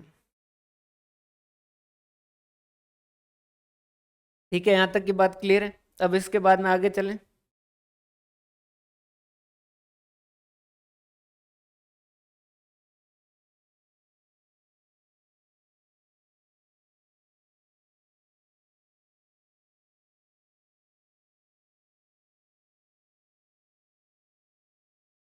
नेगेटिव चीजें देखो ही मत रहे। एक तो पहली बात तो कभी ये तो कहो ही मत कि मेरे अंदर कोई कमी है, कि भाई मेरे को ये चीज नहीं आती है, ये तो कहो ही मत। हमेशा कहो कि मैं जो है वो एक्स्ट्रा ऑर्डिनरी हूँ, मैं मतलब मैंने जन्म नहीं लिया, मैंने अवतार लिया, ये मन के अंदर जो हमेशा रखूं। और एक वो मेरा फ्रेंड है, वो कहता है, मैंने उसको पूछ लिया था कि भाई तू लाइब्रेरी जाता है तो मतलब किस हिसाब से तैयारी करता है, वो कहता है कि मैं हमेशा लाइब्रेरी जाता हूँ, पास वाले की चिंता करता हूँ कि इस बेचारे के जीवन में क्या होगा, मेरा तो हो ही जाएगा, इसमें कोई बड़ी बात नहीं है। तो हमेशा ये जो चीजें मान के चलो कि भाई मैं जो है वो जन्म नहीं लिया है, मैंने अवतार ही लिया है, तो मैं एक्स्ट्रा ऑर्डिनरी हूँ, ये चीज मान के ही चलो। और ये इससे बहुत फर्क पड़ता है। जैसे ये फाइनल के अंदर हम थे, तो हमने यूं ही बैठे बैठे सोचा था कि भाई रैंक लेके आते हैं, रैंक नहीं आई, लेकिन उस चक्कर में पास सारे हो गए, पूरा ग्रुप भी जो है वो पास हो गया, तो फायदा तो हो ही गया। क्लियर है भाई? अब आगे बढ़े।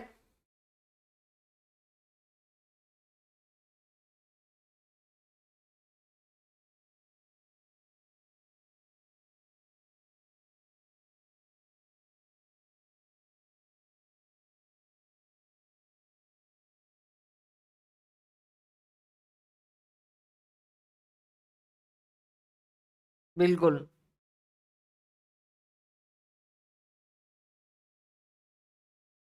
आगे बढ़े, देखो अब इसमें क्या होता है, छोटे छोटे एडजस्टमेंट और हो सकते हैं, बस इनको क्या करना है, सिर्फ और सिर्फ माइंड के अंदर ये सोच के चलना है कि ये प्री है या पोस्ट है, मतलब कि एक्विजिशन जिस दिन हमने इन्वेस्टमेंट किया है उससे पहले हो रहा है या उससे बाद में हो रहा है। अगर कुछ भी एडजस्टमेंट प्री एक्विजिशन से हो रहा है तो उस केस के अंदर उसका जो एडजस्टमेंट होगा वो कॉस्ट ऑफ कैपिटल के अंदर होगा। और अगर कोई पोस्ट एक्विजिशन प्रॉफिट से कुछ भी हो रहा है तो उस केस के अंदर उसका एडजस्टमेंट जो होगा वो किससे होगा, उनके रिजर्व एंड सरप्लस में होगा। जैसे समझिएगा, ये इसके रिजर्व एंड सरप्लस थे जो कि ओपनिंग थे 20,000 और करंट ईयर के जो थे वो थे 30,000। इक्विटी शेयर कैपिटल इसकी 1.5 लाख रुपए की है। ठीक है, अब इन्होंने क्या किया, इस सब्सिडरी कंपनी ने, होल्डिंग कंपनी अगर डिविडेंड वगैरह देना कोई फर्क नहीं पड़ेगा क्योंकि ये तो अलग ही है, अल्टीमेटली तो इसकी बैलेंस शीट से अपने को ज़्यादा फर्क पड़ता है। अब होल्डिंग सब्सिडरी कंपनी ने क्या किया, अपने जो ओपनिंग रिजर्व एंड सरप्लस थे उनसे उसने क्या कर दिया, डिविडेंड जो वो डिस्ट्रीब्यूट कर दिया। कितना डिस्ट्रीब्यूट किया, मान लीजिए 10% डिविडेंड डिस्ट्रीब्यूट कर दिया। तो जैसे ही 10% डिविडेंड डिस्ट्रीब्यूट करेगा इसकी क्या सिचुएशन हो जाएगी, इक्विटी शेयर कैपिटल और रिजर्व एंड सरप्लस ओपनिंग वाले में से कितना चला जाएगा, ये 1.5 लाख और 10% दे रहा है, मतलब कि 1.5 लाख का 10% मतलब कि 15,000 जो है वो इसने दे दिया। 15,000 दे दिया मतलब 20,000 में से 15,000 गया, कितना बचा, 5,000 रुपये। ठीक है, अब ये जब 20,000 रुपये का डिविडेंड बांटेगा, सॉरी 15,000 का डिविडेंड बांटेगा, तो क्या इस होल्डिंग कंपनी को भी कुछ मिलेगा, होल्डिंग कंपनी को भी कुछ मिलेगा क्या, मिलेगा, बिल्कुल मिलेगा। कितना मिलेगा, इस 15,000 का, 15,000 का कितना मिलेगा, 2/3। ये इन्वेस्टमेंट इसने कितने का लिख रखा है, 1,30,000। अब ये देखेगा कि ये जो इसे रिसिप्ट हो रही है वो किससे हो रही है, ओपनिंग से हो रही है, मतलब कि प्री एक्विजिशन से हो रही है या पोस्ट एक्विजिशन से, क्योंकि इसने रिजर्व जो है ओपन प्री वाले जो रिजर्व उनमें से यूज किए हैं।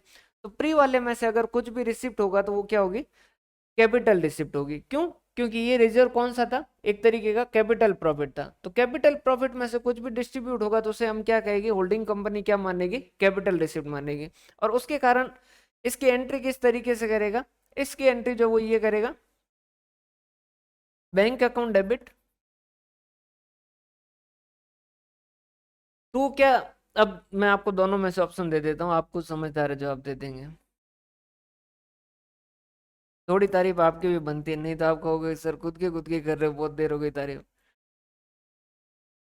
10,000, ठीक है। Bank account debit to dividend income, ये करे ये एंट्री इसकी, या bank account debit to investment in subsidiary करे 10,000। ऑप्शन ए या ऑप्शन बी, ऑप्शन ए या बी, कौन सा सही रहेगा।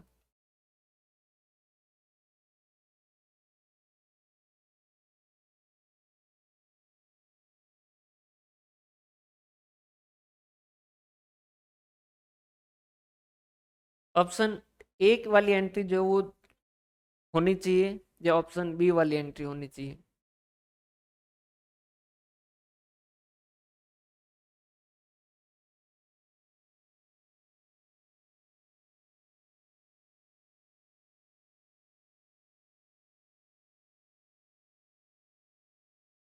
बी, बाकी वाले बताओ भाई।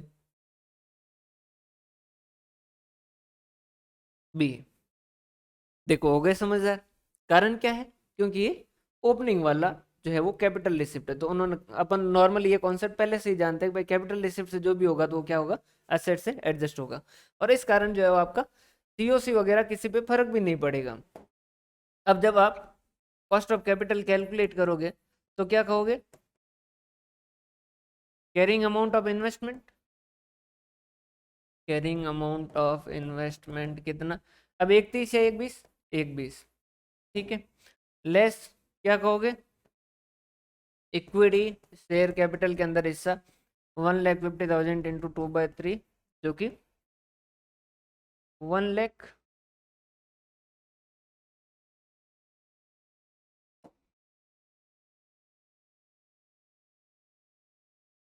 1 लाख, और जो है कैपिटल प्रॉफिट या कैपिटल रिजर्व जो कितना बचा है, 5,000 का बचा है, उसका 2/3 कितना हो गया, 5,000 का 2/3 3,333। तो ये जो है वो कितना, गुडविल और कैपिटल 16,667। ठीक बात भाई, समझ आ रही है, समझ आ रही है बात, ठीक है। अब यहीं पर अगर ये जो है, ये पोस्ट डिविडेंड जो है, पोस्ट प्रॉफिट है, सॉरी पोस्ट प्रॉफिट है, उससे अगर डिविडेंड डिस्ट्रीब्यूट करता तो उस केस के अंदर क्या होता, पोस्ट, तो ऑप्शन ए या बी,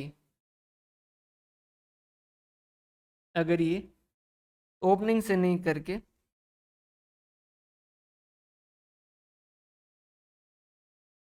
जो करंट ईयर वाला है इससे करता, तो करंट ईयर का कितना बचता, 15,000। तो एंट्री ए वाली या बी वाली, ए वाली, समझ आ रही है बात, क्यों, क्योंकि पोस्ट एक्विजिशन प्रॉफिट जो है वो हमारे लिए क्या है, रेवेन्यू रिसिप्ट है, तो उससे इनकम जो भी होगी वो किस तरीके की ट्रीट की जाएगी, रेवेन्यू इनकम का जैसी ट्रीट की जाएगी। तो उसके लिए हम एंट्री कौन सी करेंगे, ये वाले, bank account debit to dividend income on investment, ठीक है। और उस वाले केस में ये जो है वो सीओसी उसी तरीके से रहेगा, और कंसोलिडेटेड रिजर्व एंड सरप्लस जब कैलकुलेट करोगे तो उस वक्त क्या हो जाएगा, 50,000 तो उसका पहले से था, उसके अलावा 10,000 का ये डिविडेंड उससे रिसीव होगा, तो ये इसका होल्डिंग कंपनी का रिजर्व एंड सरप्लस कितना हो जाएगा, 60,000 होल्डिंग कंपनी का रिजर्व एंड सरप्लस हो जाएगा। बाकी इसका कितना बच रहा है, 15,000 बच रहा है, तो ये 15,000 का 2/3 और ऐड करेगा जो कि कितना आ रहा है, 10,000, सॉरी 10,000, तो ये 70,000 का 70,000 रहेगा। समझ आ रही बात, और होना भी चाहिए, सिर्फ और सिर्फ इस वजह से कि भाई उसमें से डिविडेंड बांट दिया और उस वजह से कोई चेंज आ जाए, तो ऐसा चेंज आना नहीं चाहिए। हाँ, माइनॉरिटी इंटरेस्ट में जरूर चेंज आएगा अगर डिविडेंड दिया जाएगा। रीजन क्या है, क्योंकि उतना पैसा आप आउटसाइडर जो मांग रहे थे उनका रिजर्व था, तब तक हमारी कंपनी में रिटेन था, और उसके बाद में जो क्या हो गया, वो बाहर वालों का था उनको दे दिया, जबकि ग्रुप के अंदर दे रहे हैं तो कोई फर्क पड़ेगा नहीं, अल्टीमेटली वो कंसोलिडेशन में फर्क पड़ना नहीं चाहिए। यहीं पर माइनॉरिटी वालों के लिए जो चेंज जरूर आएगा, माइनॉरिटी वालों को अगर फ्री से दोगे या पोस्ट से दोगे, कैसे भी दोगे, माइनॉरिटी इंटरेस्ट का अमाउंट जो कम होगा, क्योंकि माइनॉरिटी इंटरेस्ट पहले जैसे ये 1,50,000, 20,000 और 30,000 में हिस्सा था, अब 1,50,000, 20,000 और 15,000 के अंदर हिस्सा है। ये वाला देखो भाई, होल्डिंग कंपनी के पहले से रिजर्व एंड सरप्लस कितने थे उस बैलेंस शीट में, उसके 50,000 पहले से थे। ये डिविडेंड इनकम रिसीव होगी तो वो इसके कहाँ जाएगी, रिजर्व एंड सरप्लस में जाएगी, तो कितना हो जाएगा इसका रिजर्व एंड सरप्लस पहले कितना हो जाएगा, 60,000, कंसोलिडेशन से पहले ही कितना हो जाएगा, 60,000 हो जाएगा। 50,000 तो उसका रिजर्व एंड सरप्लस था ही, और 10,000 सब्सिडरी कंपनी से डिविडेंड का मिलेगा, तो वो एक तरीके की इनकम में इनकम बढ़ेगा जो उसका रिजर्व एंड सरप्लस, तो उसका कितना हो जाएगा, 60,000, 60,000। तो ये उसके अलावा वो कहेगा कि सब्सिडी का अब कितना बचा है, post acquisition reserve and surplus 15,000 का बचा है, उसमें 2/3 वो कहेगा मेरा है 10,000, जो कि 70,000, जो कि अपन पहले कंसोलिडेटेड बैलेंस शीट जब बना रहे थे तब भी कितना आ रहा था, कंसोलिडेटेड रिजर्व एंड सरप्लस 70,000, ये सेम एज इट इज उसी तरीके से रहेगा। क्लियर है, यहाँ तक की बातें क्लियर है।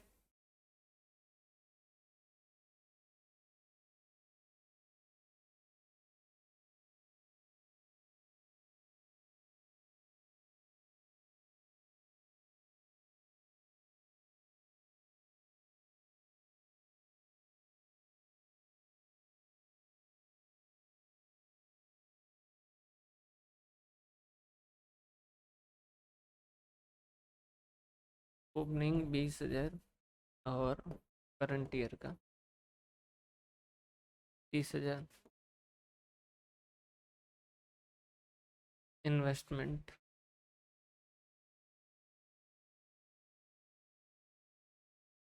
अब समझिएगा, इस बार इन्होंने क्या किया, डिविडेंड बांटा नहीं, डिविडेंड जो वो बांटा नहीं है, जबकि इन्होंने क्या किया, सिर्फ प्रपोज किया है कि प्रपोज डिविडेंड इतना है। अब दोनों हो सकता है, मान लीजिए उन्होंने क्या किया, ओपनिंग से प्रपोज डिविडेंड कर दिया, तो उस केस के अंदर इनकी बैलेंस शीट कैसी दिखेगी, ओपनिंग से 10% प्रपोज डिविडेंड है, ठीक है। Equity share capital 1,50,000, reserve and surplus, opening से अब इसने क्या कर दिया, प्रपोज डिविडेंड कर दिया, प्रपोज डिविडेंड करते से ही क्या होगा, 15,000 रिजर्व एंड सरप्लस से लेगा भाई, पर क्या एंट्री करेगा, reserve and surplus account debit to propose dividend, इस तरीके से एंट्री कर देगा। तो 15,000 जो है वो यहाँ से ओपनिंग वालों से कम कर रहा है, तो ये कितना बचेगा, 5,000 बचेगा, और ये प्रपोज डिविडेंड जो कितना हो जाएगा, 15,000 हो जाएगा। और उसके बाद में जो है वो करंट ईयर का कितना हो जाएगा, 30,000 का। कैसे करेंगे इस सिचुएशन में, ये स्टेप 1 जब सीओसी कैलकुलेट करेंगे, कॉस्ट ऑफ कैपिटल, तो हम क्या कहेंगे, इन्वेस्टमेंट की वैल्यू कितनी है, 1,30,000, मतलब कैरिंग अमाउंट कितना है, कैरिंग अमाउंट उसमें से लेस क्या करेंगे,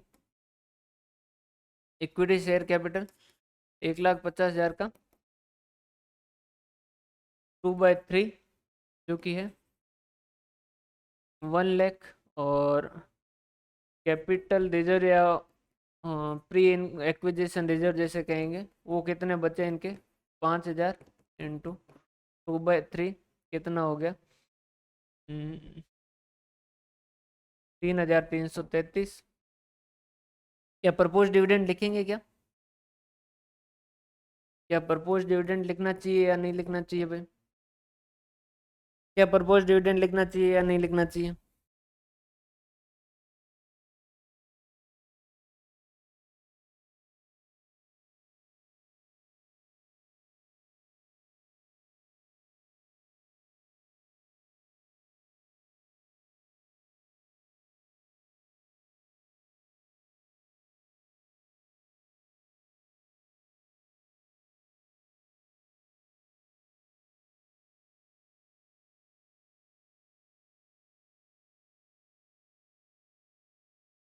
नो, नहीं,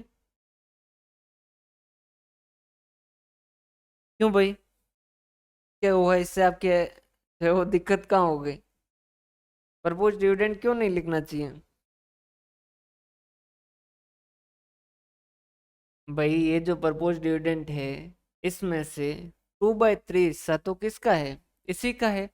अगर ये मिल जाएगा तो कहाँ से रिसीव, कहाँ लेस होगा, अगर 2/3 हिस्सा मिल जाएगा, मिल जाता तो कहाँ लेस हो जाता, यही लेस हो जाता, अपन क्या कहते थे, 10,000 यही लेस कर देते, ठीक है। अब अगर जब तक नहीं मिलेगा तब तक हम क्या कहेंगे, ये बना किससे है, प्री से बना है, तो हम क्या कहेंगे, प्रपोज डिविडेंड जो है ये 15,000, ये हमारे प्री वाले में से 2/3 कितना, 10,000, ये इस तरीके से लिखेगा, और ये क्या कहेगा कि हमने खरीदते वक्त एक्स्ट्रा पैसा कितना दिया था, 16,667, और जैसे ये प्रपोज डिविडेंड बांट दिया जाएगा वैसे ही क्या हो जाएगा, इन्वेस्टमेंट की वैल्यू कितनी हो जाएगी, इन्वेस्टमेंट की वैल्यू हो जाएगी 1,30,000 माइनस 10,000, कितना हो गया, 1,20,000, और उसमें से लेस क्या कर देगा, इक्विटी शेयर कैपिटल में हिस्सा कितना है, 1,00,000, और लेस कैपिटल रिजर्व में हिस्सा कितना है, 3,333।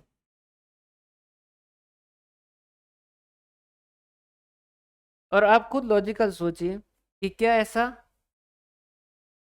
होना चाहिए कि आपने खरीदते वक्त जितना गुडविल और कैपिटल रिजर्व लिखा है वो अमाउंट चेंज होना चाहिए क्या? नहीं होना चाहिए।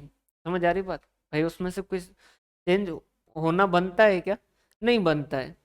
क्योंकि अपन ने खरीदते वक्त अपन कह रहे हैं कि इतना पैसा एक्स्ट्रा दिया, फिर कल को उसमें से कुछ एडजस्टमेंट करते हैं और फिर कहते हो नहीं हमने उस वक्त उतना नहीं, इतना पैसा ज्यादा दिया था। क्या ऐसा करना चाहिए क्या? नहीं करना चाहिए।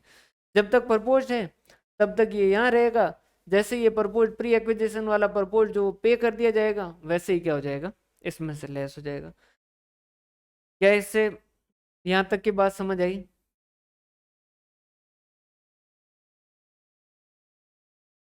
क्या ये बात क्लियर है?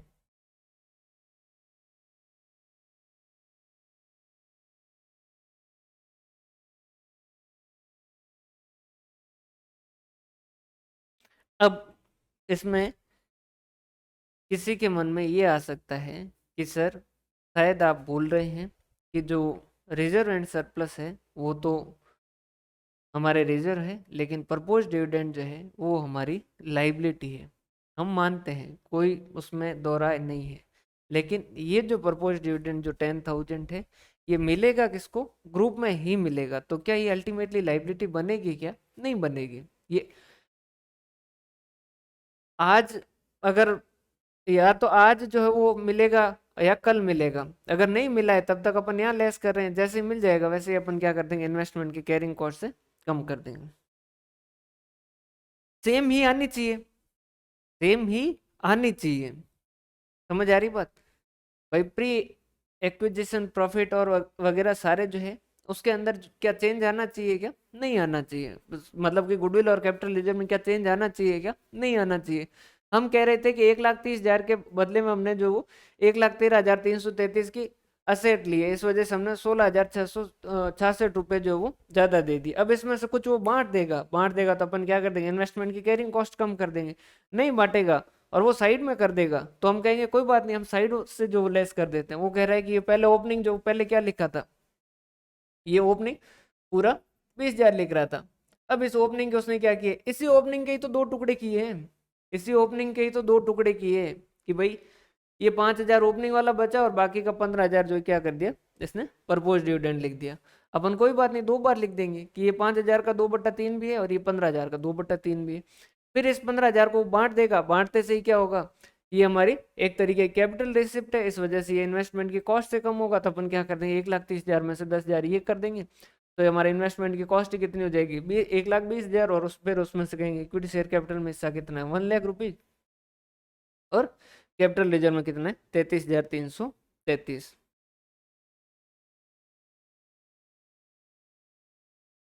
यहाँ तक की बातें क्या आपको समझ आ गई है?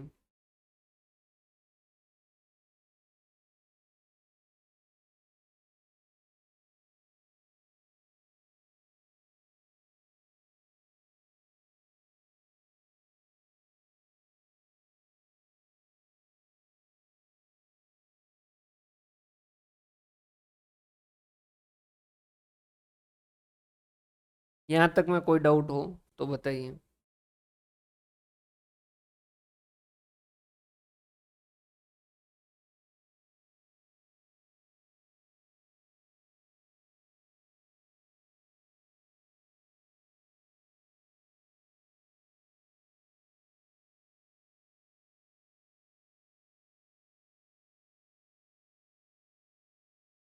बोलो भाई, यहाँ तक में कोई डाउट हो तो बोलो।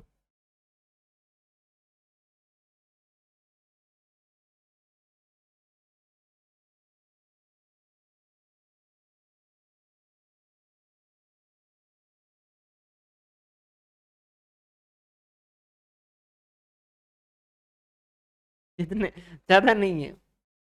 अरे ये शुरुआत वाले एक दो है तब आपको लग रहा है, बाकी तो बाद में तो बहुत आसान है। फिर इनको एक बार वापस देखोगे ना तो बहुत आसान है, इसमें कोई हार्ड नहीं है। अगर आपको लगता है कि थोड़ा ज्यादा हो रहा है तो अपन दो तीन तीन एडजस्टमेंट अभी कर लेते हैं, दो एडजस्टमेंट और नोट्स जो कल कर लेंगे, ऐसी कोई दिक्कत वाली बात नहीं। इस प्रपोज डिविडेंड का कंप्लीट करके एक बार जो यहाँ तक का रखते हैं, अभी जो है आगे का।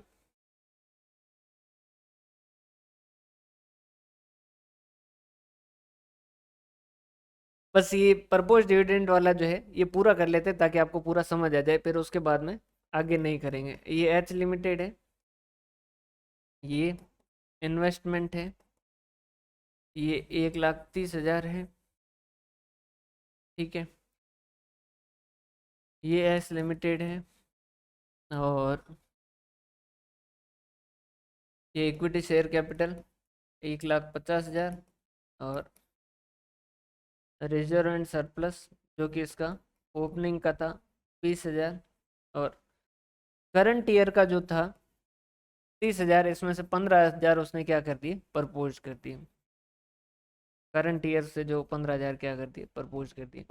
दोनों को कंपेरेटिव देखोगे तो समझ आएगा। इस वाले केस में हम क्या कहेंगे, step 1 COC cost of capital, तो हम क्या कहेंगे, कैरिंग अमाउंट ऑफ इन्वेस्टमेंट कितना, 1,30,000, और उसके बदले में लेस क्या हुआ, हम कहेंगे कि इक्विटी शेयर कैपिटल में हिस्सा मिला 1,50,000 का 2/3, जो कि हो गया आपका 1 लाख। और उसके अलावा जो प्री एक्विजिशन प्रॉफिट है, इसके साथ कुछ भी छेड़खानी हुई है क्या, नहीं हुई है, तो हम क्या कहेंगे 20,000 इंटू 2/3 कितना 13,333, तो हम क्या कहेंगे 166667 जो है वो इसका गुडविल आ जाएगा। फिर इसके बाद में माइनॉरिटी इंटरेस्ट कहेगा मेरे को कोई फर्क नहीं पड़ता, इक्विटी शेयर कैपिटल और ये ओपनिंग रिजर्व एंड सरप्लस में भी मेरा हिस्सा है, और करंट ईयर वाले में भी मेरा हिस्सा है, और प्रपोज डिविडेंड में भी मेरा हिस्सा है। हमने पूछा कितना, उसने कहा कि 1,50,000 में 1/3, ये 20,000 है, इसमें 1/3, ये जो 15,000 है इसमें 1/3, ये जो 15,000 है इसमें 1/3, ये कहेगा टोटल कितना होगा 2 लाख। 2 लाख के हिसाब से ये 1/3 मतलब कि 666667। और कॉन्सोलिडेटेड रिजर्व एंड सरप्लस जब कैलकुलेट करेंगे ना, तब हम क्या कहेंगे कि एच लिमिटेड के जो वो पहले से कितने थे 50,000 थे, plus share in H limited post acquisition profit जो कि कितना है 15,000 है, जिसका 2/3 में हिस्सा जो अपना है कितना हो गया 10,000, और ये कहेगा प्लस प्रपोज डिविडेंड जो कि पोस्ट से आया है, इस वजह से हम क्या कहेंगे इसमें भी 2/3 हिस्सा जो वो हमारा है। 15,000 इंटू 2/3 कितना है 10,000, कितना हो गया 70,000। एक बार यहाँ तक का देखिए, बाकी जो अपन ये अब प्रपोज डिविडेंड वाला, अब एक बार यहाँ तक में कोई डाउट हो तो बता दीजिए, फिर जो अपन यहाँ तक ही करते हैं। आगे 2 ही एडजस्टमेंट बचे, ज़्यादा नहीं है, उसके बाद ये खत्म हो जाएगा, मतलब थ्योरी बचेगी। फिर कंसोलिडेशन को कौन सा एज डील करता है, कंपनी एक्ट के कौन कौन से सेक्शन लगते हैं वगैरह। यहाँ तक में कोई डाउट हो तो बताइए। मेन चीज़ क्या ध्यान रखनी है, पूरा सुन लीजिए। इन्वेस्टमेंट में हम पैसा देते हैं और उसके बदले में हमें जो है वो क्या मिलता है, इक्विटी शेयर कैपिटल। और जिस दिन हमने इन्वेस्टमेंट किया है उस दिन जो रिजर्व एंड सरप्लस है उसके अंदर हमें हिस्सा मिलता है।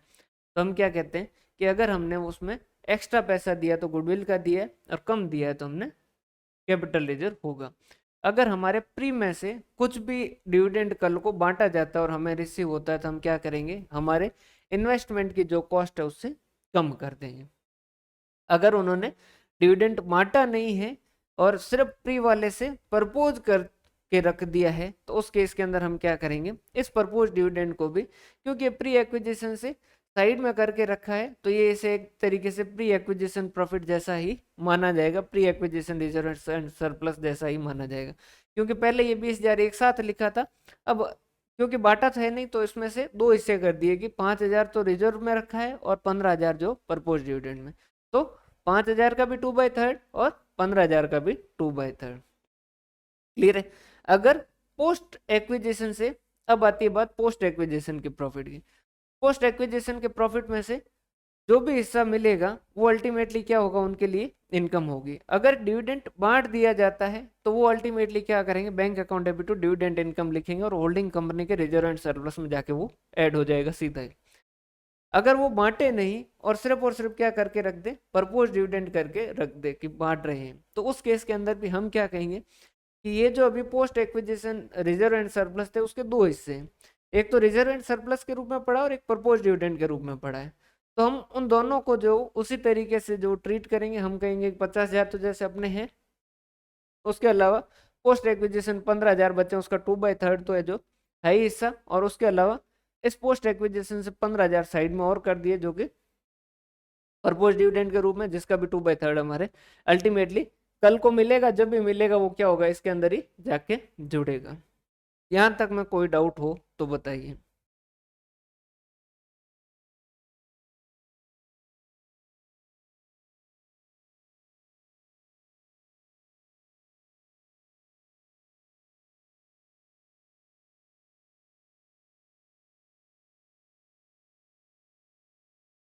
बिल्कुल कंसोलिडेटेड बैलेंस शीट हर साल बनेगी।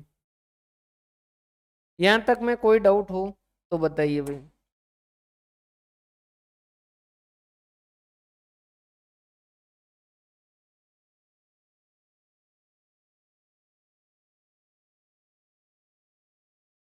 बिल्कुल, मैं जो है वो नोट्स अभी इसके कंसल्टेशन के पूरे कंप्लीट तैयार हुए नहीं, मैं एक बार जो आपको व्हाट्सएप पे भेज देता हूँ, आप इसको यहाँ तक का एक बार देख लीजिएगा, और फिर जो है वो आप जो भी डाउट है वो पूछ लीजिएगा ना। क्लियर है भाई?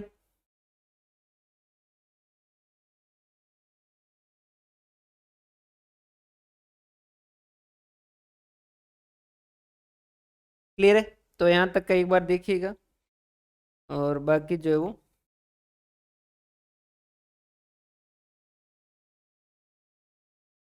बिल्कुल। और अगर क्वेश्चन प्रैक्टिस करने हो या और क्वेश्चन देखने हो तो आप क्या कर सकते हैं, अभी नोट्स जो है वो मैं कंप्लीट करके अपलोड करूंगा, अभी आप जो है एक बार इसको पढ़ के जो है गूगल पे लिखिएगा ICI पॉस इंटर, और वहाँ पर जो है वो शायद एडवांस अकाउंट में है, एडवांस अकाउंट में कंसोलिडेटेड फाइनेंशियल स्टेटमेंट करके दे रखे हैं, उसमें एग्जांपल जो अच्छे दे रखे हैं, अगर आप उन एग्जांपल को अगर आप देखोगे तो पूरा अच्छे से क्लियर हो जाएगी, पूरी चीज़ें जो क्लियर हो जाएगी।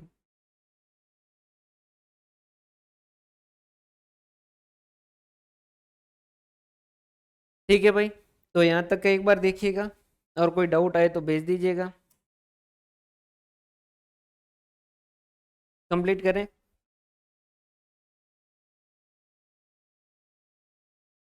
ओके जी, बहुत बहुत धन्यवाद, हंसते रहें मुस्कुराते रहें।